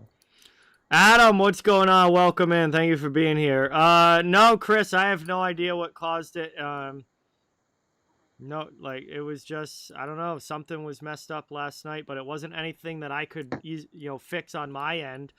But it hasn't happened so far tonight. We'll knock on wood and hope that continues. But Alan, what's going on? Welcome in. Thank you for being here. Really, really appreciate it. No, Yaroslav Halak is with Vancouver now, Mandy. He's the backup goalie in Vancouver. And Krejci went back to the Czech Republic to actually get a chance to play in front of his family, because he pretty much moved to the U.S. when he was 19 and played in Providence, then played in Boston, and finally gets a chance to go back home now this year. Yeah, he just wanted to go home and be with his family. Can't blame a guy for that. But Halak is Vancouver has basically come out and said Halak is available. Yeah, they want to trade him. Yeah, well, it doesn't make sense to keep him around there. No. And I'm pretty sure Halak is probably wanting to get out there too, definitely. You think this is Halak's last year? I have a feeling this is probably his last season. Maybe he might go one. I mean, he's actually been better in Vancouver than I thought he would be, to tell you the honest truth. So he maybe, if he doesn't win a cup, he goes for it, but it's hard to say. He's getting up there quite a bit, and I'm sure he doesn't want to move around. Yeah. So, but with the state of goaltending in the league right now, somebody might throw him an extra year. Like, really, goaltending has been tough this year on a lot of teams. Mm-hmm. Certainly mine. Yeah, that's for sure. Joe, I use Streamlabs OBS for streaming software. Yes, I did, Adam. I called the Avalanche game last night. That too many men on the ice call in overtime was confusing, to say the least, especially since Nashville had more guys on the ice than Colorado, and they called it on Colorado. I was very, very confused by that. Spencer, what's going on? Welcome back. Jake Sanderson has 22 points through 17 games. Wow. I didn't even know he was that good. I know. He's that good. Wow. That is insane. That's a lot of points for a 19-year-old in college, man. He is 19, right? Or is he 20 now? It doesn't matter. That's still great. That's a lot. Those are great points for a forward. He's 19. Wow. Holy crap, you're right. They might have a absolute Norris candidate there. That is ridiculous points. Potentially. And it was funny Yeah. because that was, when Ottawa took Sanderson over Drysdale, that was kind of like a controversial decision. Like, Drysdale was the number 1 rated defenseman. And they went with Sanderson. Now, obviously, Drysdale's already playing in the NHL. Sanderson's needed a little bit more development, but I think Sanderson might end up having a Norris level ceiling if he develops properly. Yeah, I think Drysdale too. I mean, I think Drysdale also could be that kind of defenseman, but Sanderson's a little bigger and maybe more of a playoff type guy. Really. I don't think Ottawa taking Sanderson over Drysdale was a mistake. Like, some people thought that was a mistake, and I don't think it is. I thought it was actually a mistake. They took Sanderson over, or I was high on Rossi guy. But then when I found out that these guys were all from North Dakota, I was like, that makes a lot of sense for that organization. So to get guys all from the same college that struggle to keep guys there with taxes, small market, and all that stuff. Yeah, right? So, definitely. And now he's going off like this. It looks absolutely spectacular. And Rossi was injured and hasn't really got himself going yet. So, yeah, that was a really good move.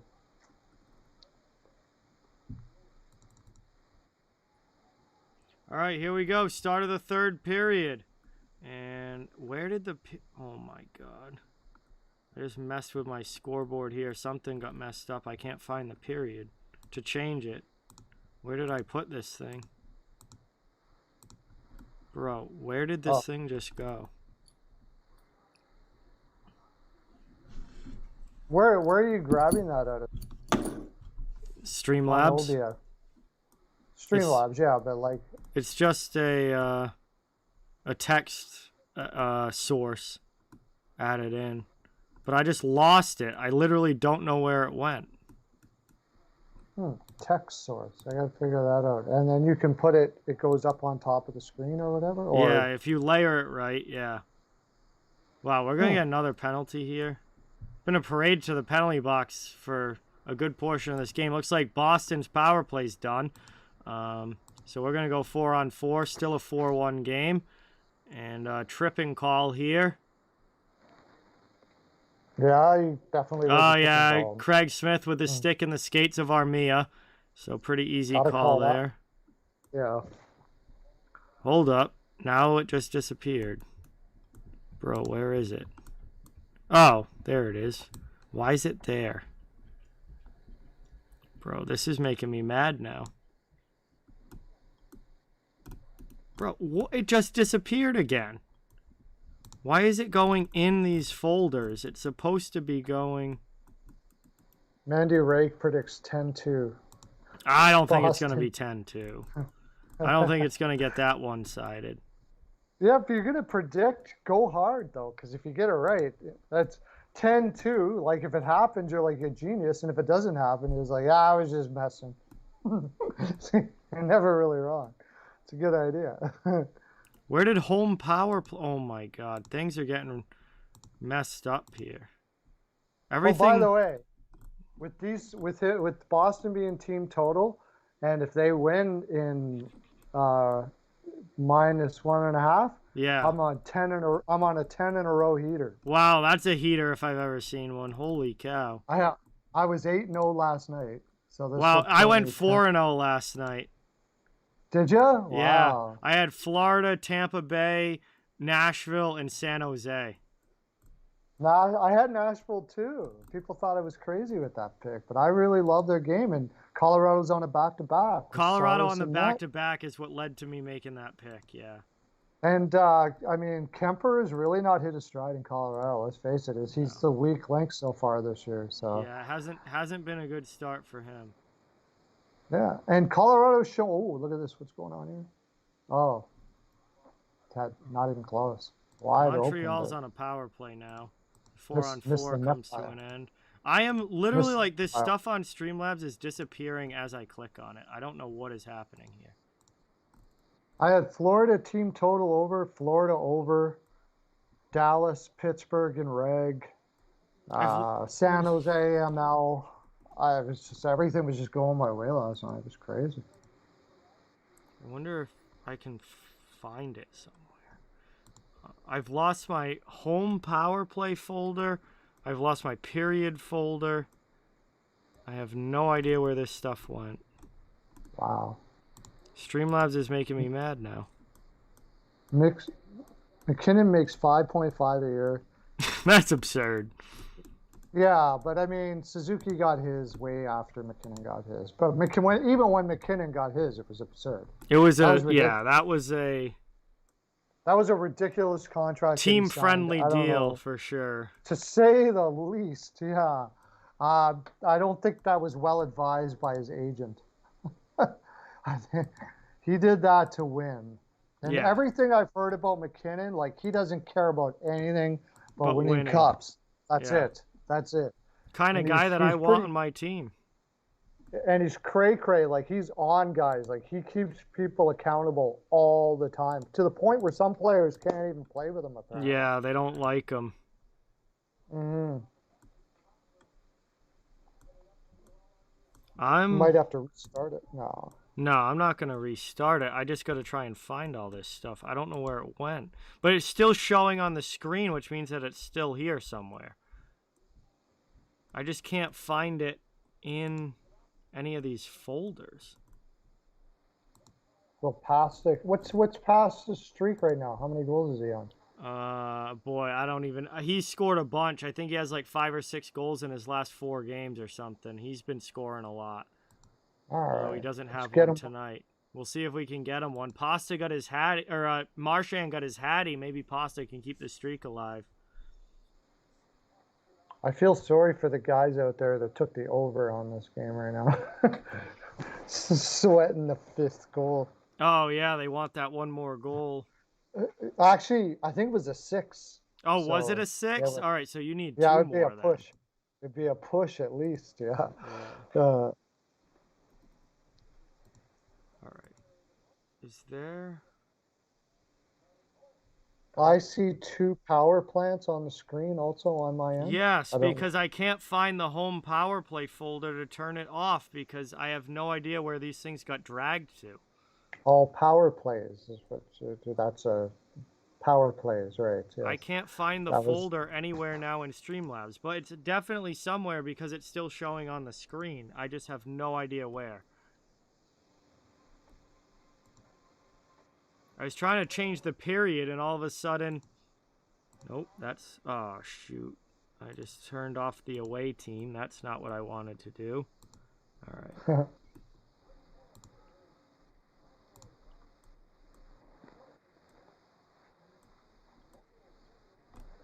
Did this end up, like, inside something? No way. Oh, Boston's all over Montreal right now, man. Holy crap. Finish this off. Oh, my God. How is it down here? Well, I found the home power play. Yeah, in the Buffalo Sabres name. I hate technology. Stop moving stuff. Oh, my God. Streamlabs is really making me mad.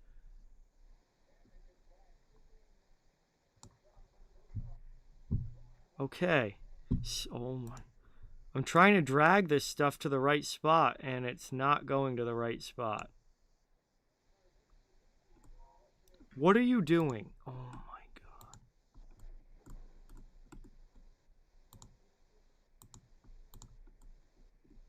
God.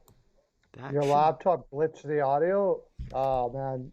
Joe, when I first started Streamlabs, I'm very thankful for guys like John here and Steele and everybody. Like, I had echoes everywhere. I still have problems with Streamlabs here and there, but I didn't know a darn thing I was doing. And finally, yeah, it's not the most user-friendly. It's like stacking all these things together in the wrong spot. Like, it doesn't belong in here. It's like stacking these folders together where they're not supposed to be. Now I don't see either of my power play folders.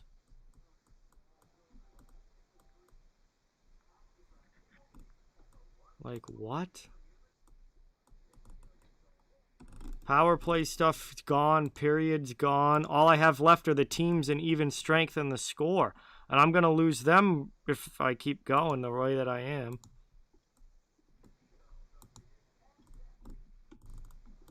It's getting really annoying. Oh, you got to fight. Oh, here we go. Lekkonen's into it, and everybody comes together. Big scrum here. Marchand and Lekkonen were going at it. Marchand's in it. Wonder if that's... There's a surprise. Yeah, exactly. Right smack dab in the middle of it all the time. Love them. First, like, real scrum. Well, no, we've had one scrum back in the second period, and now we've got another one here. But there hasn't been a lot of this in this game. It's not been, you know, full on. Oh, yeah. Marchand with a big hit on Suzuki.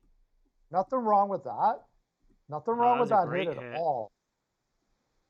It's not interference. He had his head down. Too bad. So what's he getting a penalty for? Interference? The puck was right there on his stick. What are you talking about? That's ridiculous. Interference. Huh? Did that look like interference to you? No. Come on. But the puck was right there. Everything from this scoreboard is literally disappearing. And I can't find it. Is it down here? No. Oh, yeah, you got Toronto, Arizona, 10 p.m. Okay, no, we got...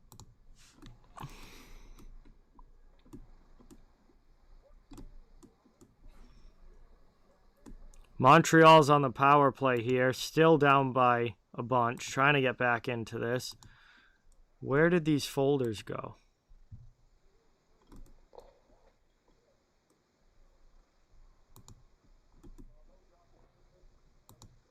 Hey, Joe, if you're trying to sub me up there, bud, I do a live 3 to 5. Even if not, just comment on my videos, and I can help you out. I'm a professional handicapper as well, so I might be able to help you out with that. This is frustrating. All right, Montreal brings it into the offensive zone, trying to get back into this game. I literally am losing these folders. They're being dragged all over the place. I have no idea where they're going. And now I can't find them. At least earlier I was able to find them. Now I'm looking through everything and I can't find them. Okay, cool, Joe. Just comment on one of my videos or something, and I'll hook up with you, and maybe I can help you out with OBS and stuff like that. I know it's a bugger. I had a terrible time with it, so... If anybody needs a hand, these guys gave me a big hand. And we got another scrum going down here. Oh, yeah. Everybody piles in again. These two teams are finally starting to go at it. Oh, dragging somebody out of the pile. Haula is absolutely hammering away on somebody. He is pissed.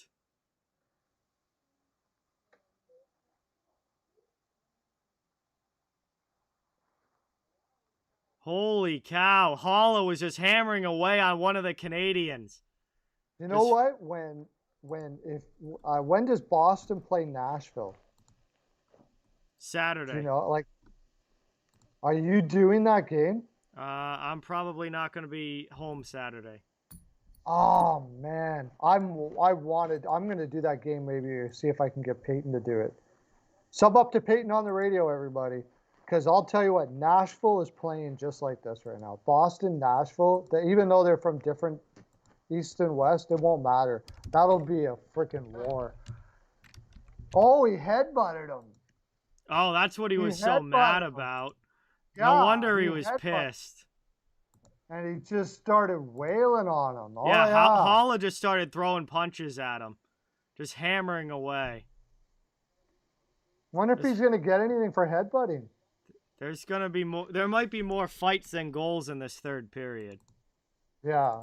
Like I said, that's why I said I feel sorry for anybody who had the over in this game, because I don't think they're going to be focusing on scoring too much now that we're getting to the last bit here. But there could be a lot of power play, so maybe it will. But I have to redo this whole period thing. Oh, my God. But if the referee saw that headbutt, what do you give for that? I mean that could that be was a match penalty if if the ref saw the headbutt.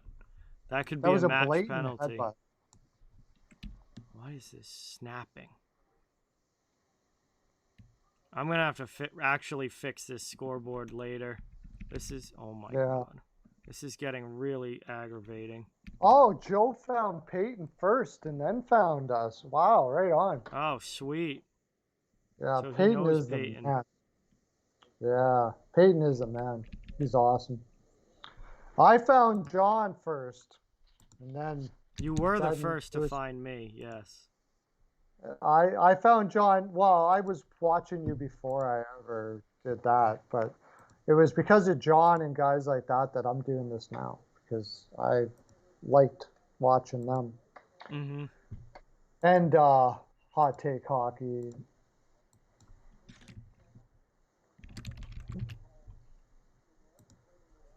We'll see how these penalties shake out. All right. Actually, that's the only thing I need. I need to add a text. Oh, hang on. Oh, no. That can go away.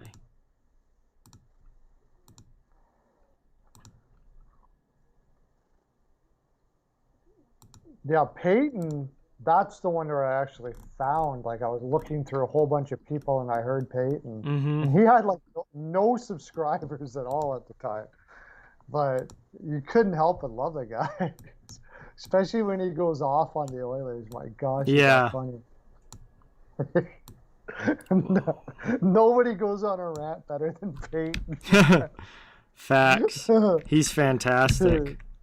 Oh my god, this Streamlabs is being very difficult right now. Very annoying. I agree. Triad, exotic, or that's, yeah, a headbutt like that. That's not. You can't do that. That should be a match as far as I'm concerned. Like he did it with the side of his head. Are they did they review it or no? No, I think they're just going 4 on 4. Yeah. Yeah. I don't know if they didn't see it or whatever. It's not like so blatant, but it's pretty obvious. Yeah. Obvious enough. Why is this faded now?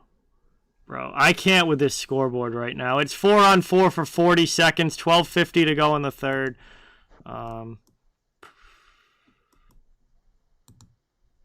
I still can't find any of these things that were here.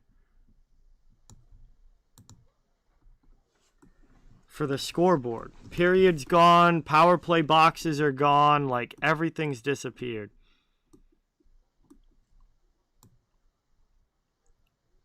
This is supposed to be there.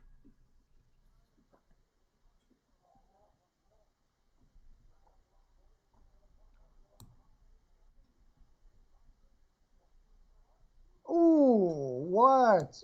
Holy, what happened? How did Allmark get way out of his net? They didn't score. He's a little wild sometimes with that. I thought somebody pushed him, or what the heck was that? I'll have to look at that again. He was like way out of his net on the outside of the net. I think he stopped the puck like that, I guess.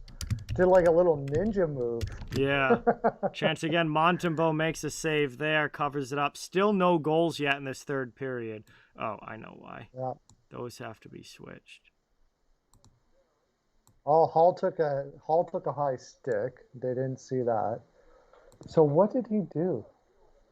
Did he get? Oh yeah. Yeah, I still don't know what he did there. I don't know what he did. Did he push the guy out of the way and he ended up putting himself way out of the net? That was weird. I'll have to look at that a couple more times yet. Okay. Weidman got extra? I didn't see it. I thought, oh, maybe it was already a power play. There's been so many penalties in this game. Well, my scoreboard's actually right for once. Boston is on the power play. With 18, they got 18 seconds left, ticking down to 11 minutes to go here in the third period. I am, waiting for something to happen here and trying to find these scoreboard pieces that disappeared. I'm getting pretty aggravated. Oh. Whole folders are now missing. Boston just about completely put it away there.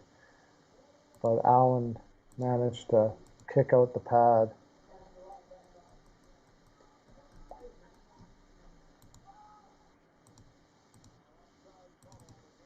Just imagine how it would feel to be a player on the Montreal Canadiens right now. They're not having a fun season, that's for sure. Oh, hit the post. Okay, hit the post.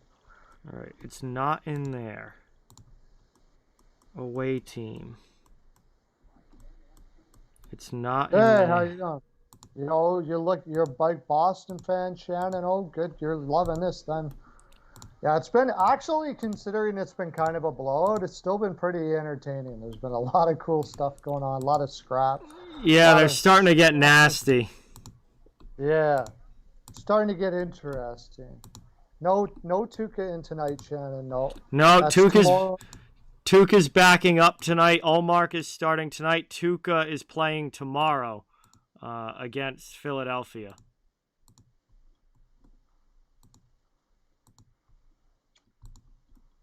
That should be a nice, easy game for Tuukka. But it is it's the backside of a back-to-back. Yeah, so I feel like, you know, that's a tough situation. Team in front of him's going to be tired. You know, we'll see how it goes. First game in a long time. You know, he hasn't played in forever. Yeah, we'll have to see how it goes. I think I kind of fade that. I want to see what Tuukka looks like before I. I definitely wouldn't be betting that game. Just way too many unknowns in that game for me to bet. Yeah. Back to back, Philly. Philly hasn't played in a bit either, though, right? So I don't even know if there's anybody back in the lineup for them yet. I've lost track of the COVID who's in, who's out, because it's changing every single day. And guys, when they go out, some of them are coming back pretty quickly, so you don't even realize that they're gone. They only miss a game or two, and then they're back. And I haven't been able to keep up with every team. Giroux's going to be back tomorrow. Yes, I did hear that. So Giroux will be in the lineup. Farabee, Giroux, Atkinson. Hayes is back. Konechny. Mm-hmm. Yeah. Provorov is going to be in too. Oh boy. He's having a rough year. He is, but he's still their best defenseman. Yeah. For sure. And he was out before. And then Carter Hart, I mean, I can't blame him for anything. He's actually looked pretty good. Goaltending has not been their problem this year. Yeah, it's interesting for Philly. You know, usually goaltenders get blamed for a lot in Philadelphia, but it really hasn't been the problem this year. The team in front of them not helping the goalies. No, defense has been really bad. It looks like Cam York will be in the lineup. I mean, when you have Keith Yandel in your top six, you know there's a problem. Yeah, absolutely. Nick Seeler. Yeah, there's another one that. Nick Seeler is one of those guys that just always ends up playing in the league. And how does this happen? Depth guy who just finds a spot somewhere, but you never really wonder how. You're always kind of questioning how. There's probably tons of AHL guys that are better defensemen than he is. Mm-hmm. But they just sit there going, why does this guy get so lucky? Sort of like the goaltender. Oh, Boston scores again. Now long we're 5-1. shot in. Oh, Boston scores, deflection, maybe in front, or maybe it's Vakanainen's goal. If that's Vakanainen's goal, I think that's his first. Long shot in from the point here, ends up behind Montembeault. It's 5-1, and it looks like it's Vakanainen's goal. What a big one there for him. We were just talking about him earlier. Yeah. Right to the top. A good one to remember. Our top hand corner. Let's see. Gets the puck out high. Long shot in and just beats him blocker side. Montembeault's got to make that save. That's brutal. But Boston adds to the lead. It's 5-1 now. And Urho Vakanainen gets his first NHL goal.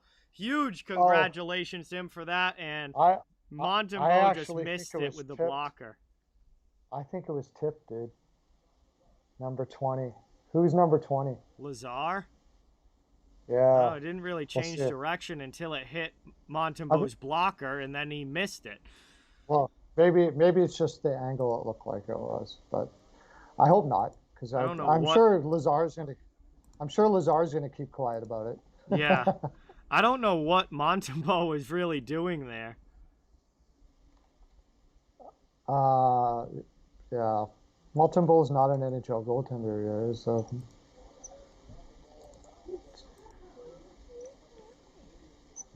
It's going to be an offensive zone faceoff now for the Habs. Suzuki to take it. 9:22 to go in the third. And that one gets sent back. Taken here down low. Played by the Bruins. Trying to get it out of their zone.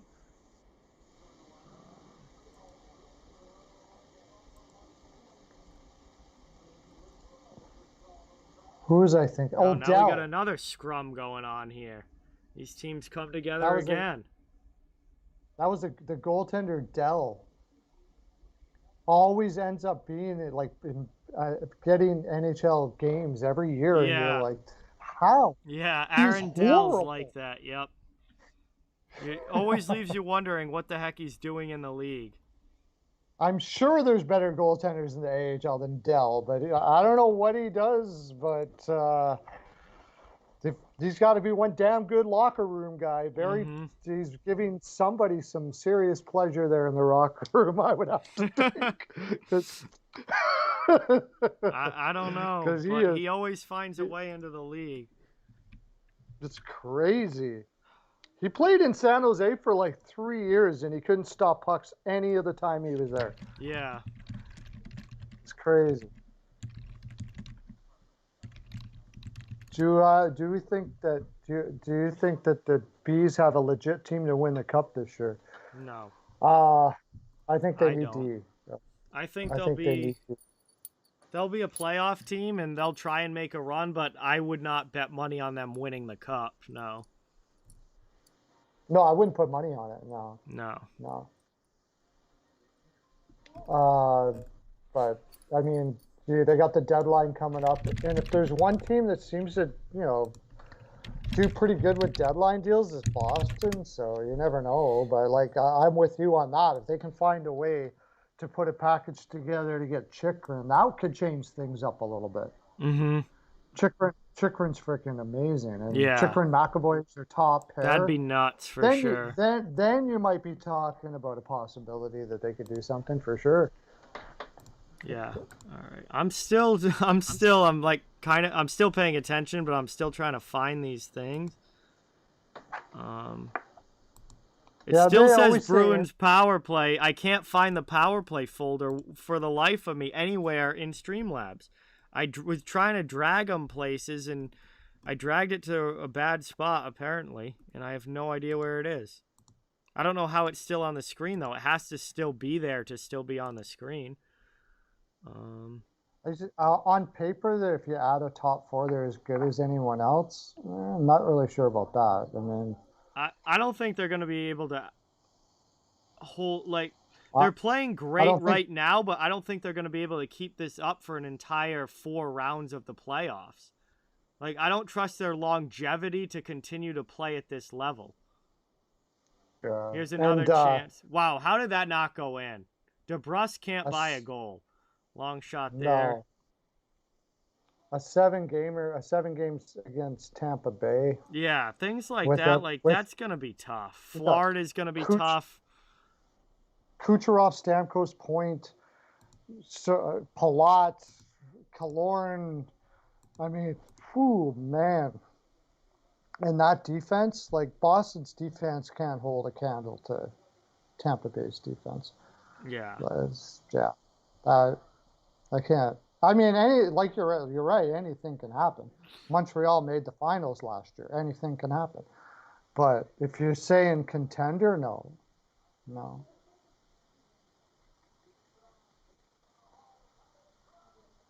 Did they pull? Okay. Oh yeah, that's right. Biggest fear in the East for me would be Carolina.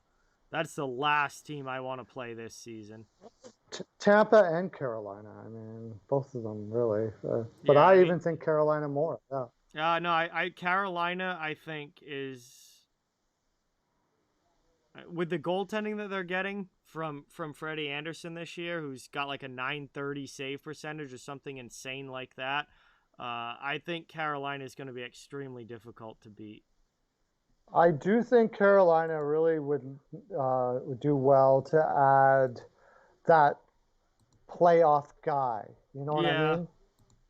Yeah, if you can find somebody like that, they're missing like that guy. Yeah, yeah. I like it's hard to like. Boston has Foligno when he was younger. Foligno's mm-hmm, having a little bit now. But somebody like that, they would do yeah. well for something like that. But besides that, systematically speaking, it's sick to watch them play. Like it's insane. Carolina's And record this year is unbelievable. they never give up on a play. They never look like they're out of the game.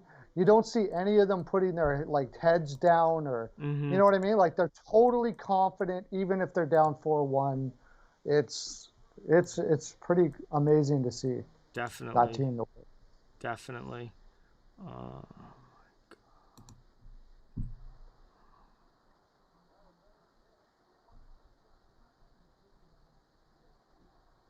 Montreal trying to score here, not able to get it by Allmark. Um, there's Shannon's got a Bobby Orr signed stick. That's sweet. That is Wow. sweet. So that's amazing. I had beer with Wayne Gretzky twice, and I never once thought of getting anything significant signed by him. Brutal. Joe, one game means absolutely nothing. Like that is the most absolutely meaningless, useless loss of the Panthers season. Literally doesn't matter, takes nothing away from how good the Florida Panthers are. Well, Rod Yeah, Brindamore won Coach of the Year last year, Xanafied, and he might end up winning it again this year. We'll see. But yeah, he's definitely in the discussion for Coach of the Year, and he just won it last season.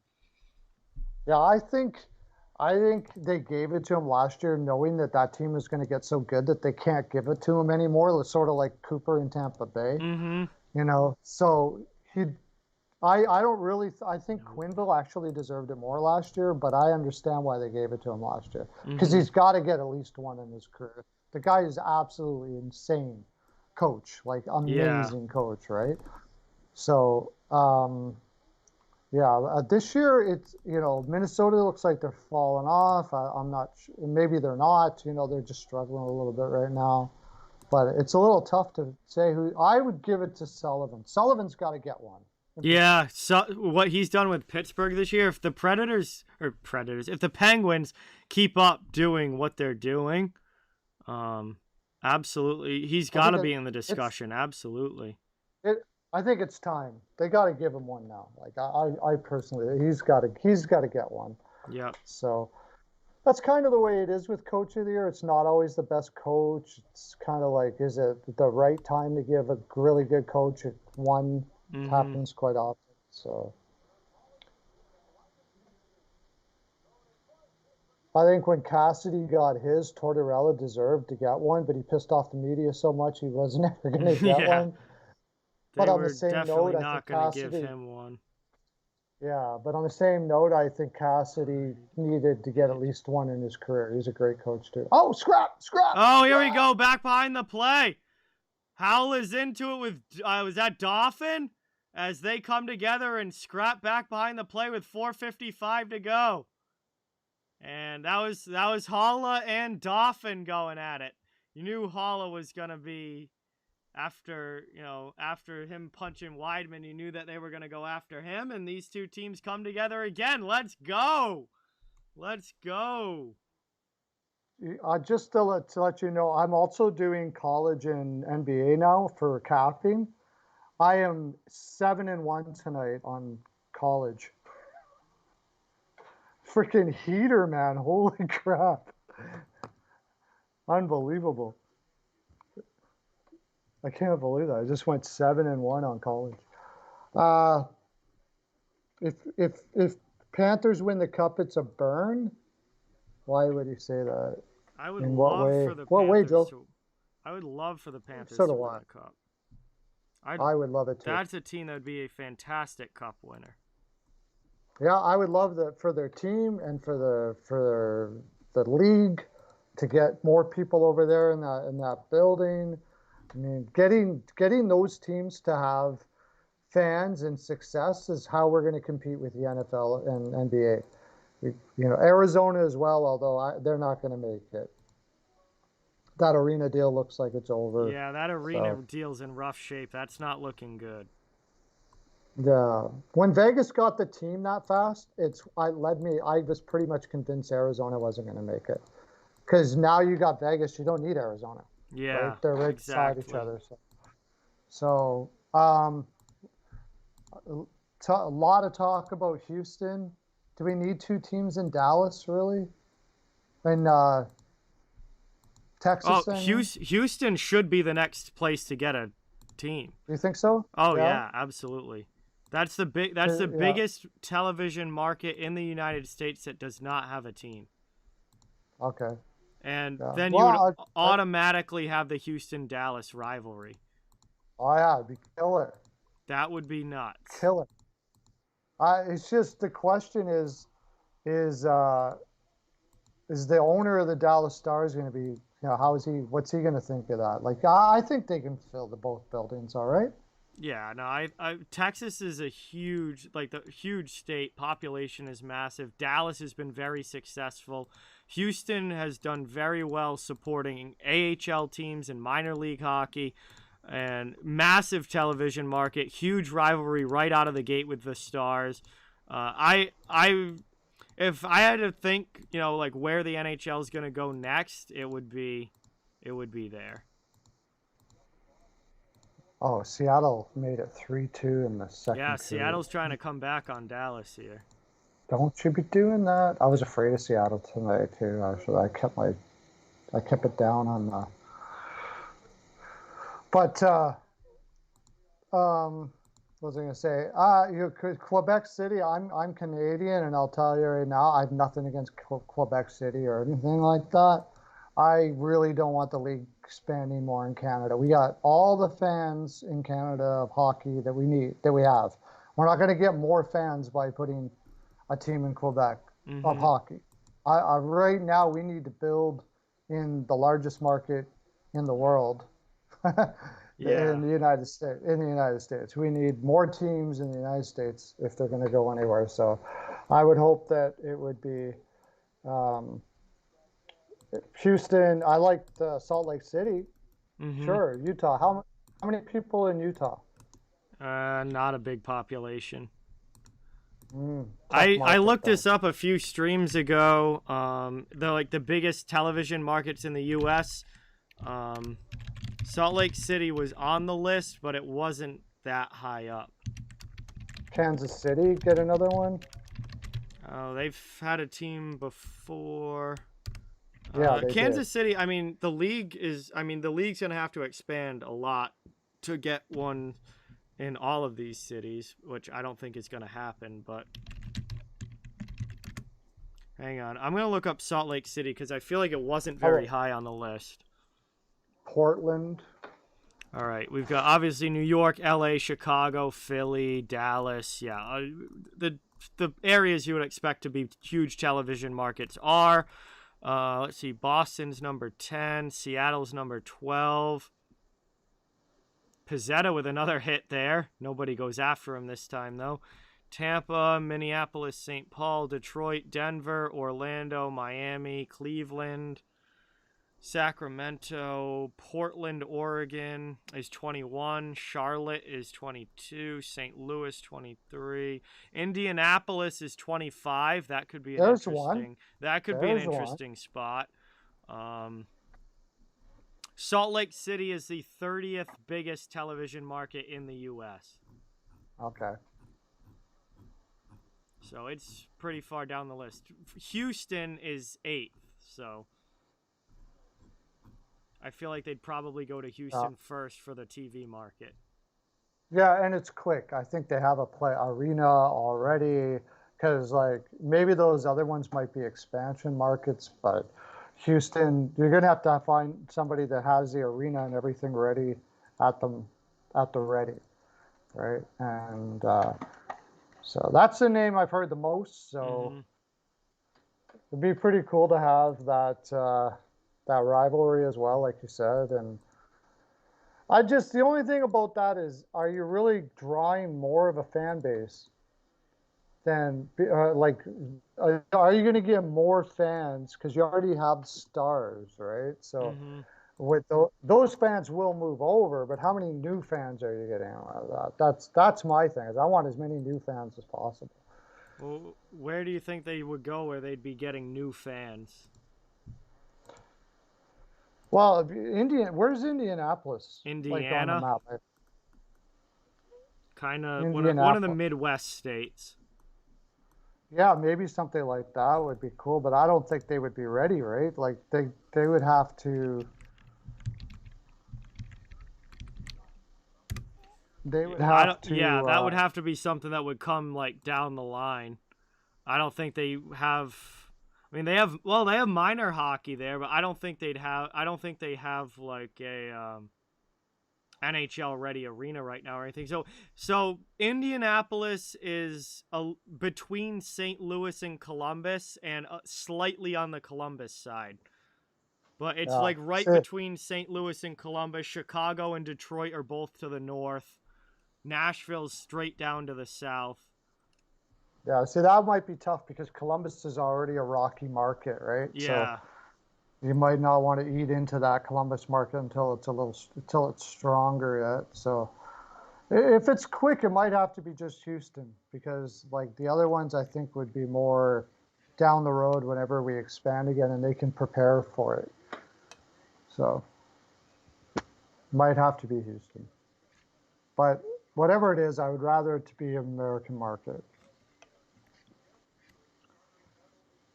Would I say Marner is overpaid? Yeah, I suppose. I mean, there's no reason why Marner, I don't know, if he gets over these injuries and everything, can't be a 100-point player.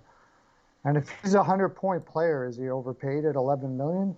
Not really. No, he's gonna get to a 100-point player though. Yeah, that's the thing. He has that potential to be a 100-point player. I think he was overpaid in the sense that they didn't have to give him 11 million at that time. Like really, right? Like they didn't have to give him 11 million at that time. Oh, Boston just rang the pipe. Just had a chance. Trying to take it around now. Anybody on the overs? Sweating this out. Yeah. Let's see a scrap at the end. I love it. Down to 47 seconds to go in this one. Boston still with the 5-1 lead, just absolutely in control here. Just kind of watching this clock roll down. 35 seconds to go. Boston carries the puck out through the neutral zone. Only one goal came in the third period. That was Vakanainen's first NHL goal. Made it 5-1. It's still called that. They still gave it to him. Eh? Okay, I haven't checked. They did it first. I haven't checked if they changed it or anything. No, it's still Vakanainen's goal, and we get a whistle with 9 seconds to go. That was not necessarily needed.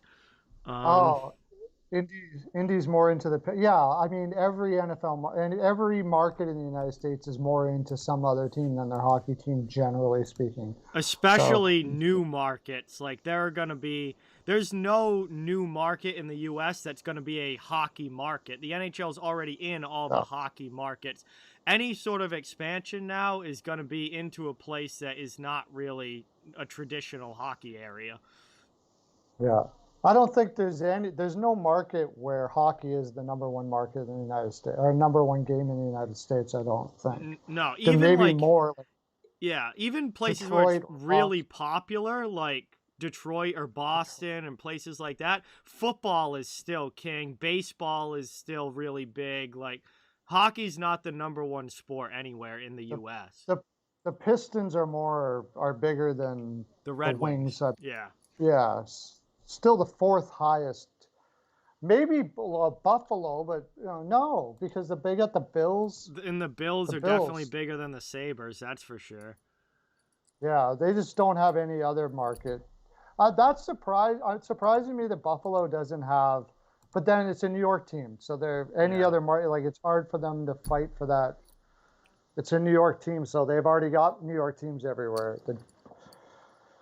Yeah. Anyways, this Yeah, was our stream, baseball is buddy. still on lockout, Joe. And yeah, the game's over. Game's gone final. Boston beats Montreal 5-1. I gotta redo the scoreboard here. I don't know what the heck happened with all of these things that just disappeared, but I gotta redo the scoreboard tonight after this, and I'll have it ready to go for tomorrow. Tomorrow night, I'm doing the Columbus Blue Jackets against the Carolina Hurricanes. Pretty excited to see Carolina. I haven't done enough of their games yet this season, so I'm pumped for that. And Carolina's been very, very good all year long. So that's the end of this one. Thank you guys all so much for being here and watching. Really, really appreciate it. I hope you all have a great night. Please don't forget to hit that thumbs up and subscribe if you haven't. I cover the entire NHL, so fans of all teams are welcome and wanted here. And Perlo Wisdom was the special guest on today. I'll drop his link one more time in the chat. He does hockey content as well. So if you want to head on over to Perlo and subscribe, you can check him out. He does a show 5 days a week during the week covering the NHL. So great one. Great one to check out for sure. Perlo, thanks for coming on. It was a lot of fun. And I wish the game was maybe a little bit closer, but as a Bruins fan, I'm definitely happy to see a big Bruins win over the arch rival Canadiens. Yeah. Oh yeah, it was a lot of fun as always, bud. And I'll catch you.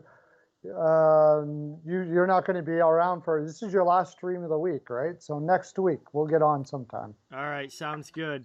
And with that, guys, thank you again so much for watching. Please don't forget to like and subscribe. And we'll be back tomorrow for Blue Jackets Hurricanes. And got more content coming your way. Thank you guys so much. Have a great night. Have a great day tomorrow. And hopefully I'll be talking to you guys soon. See you guys later.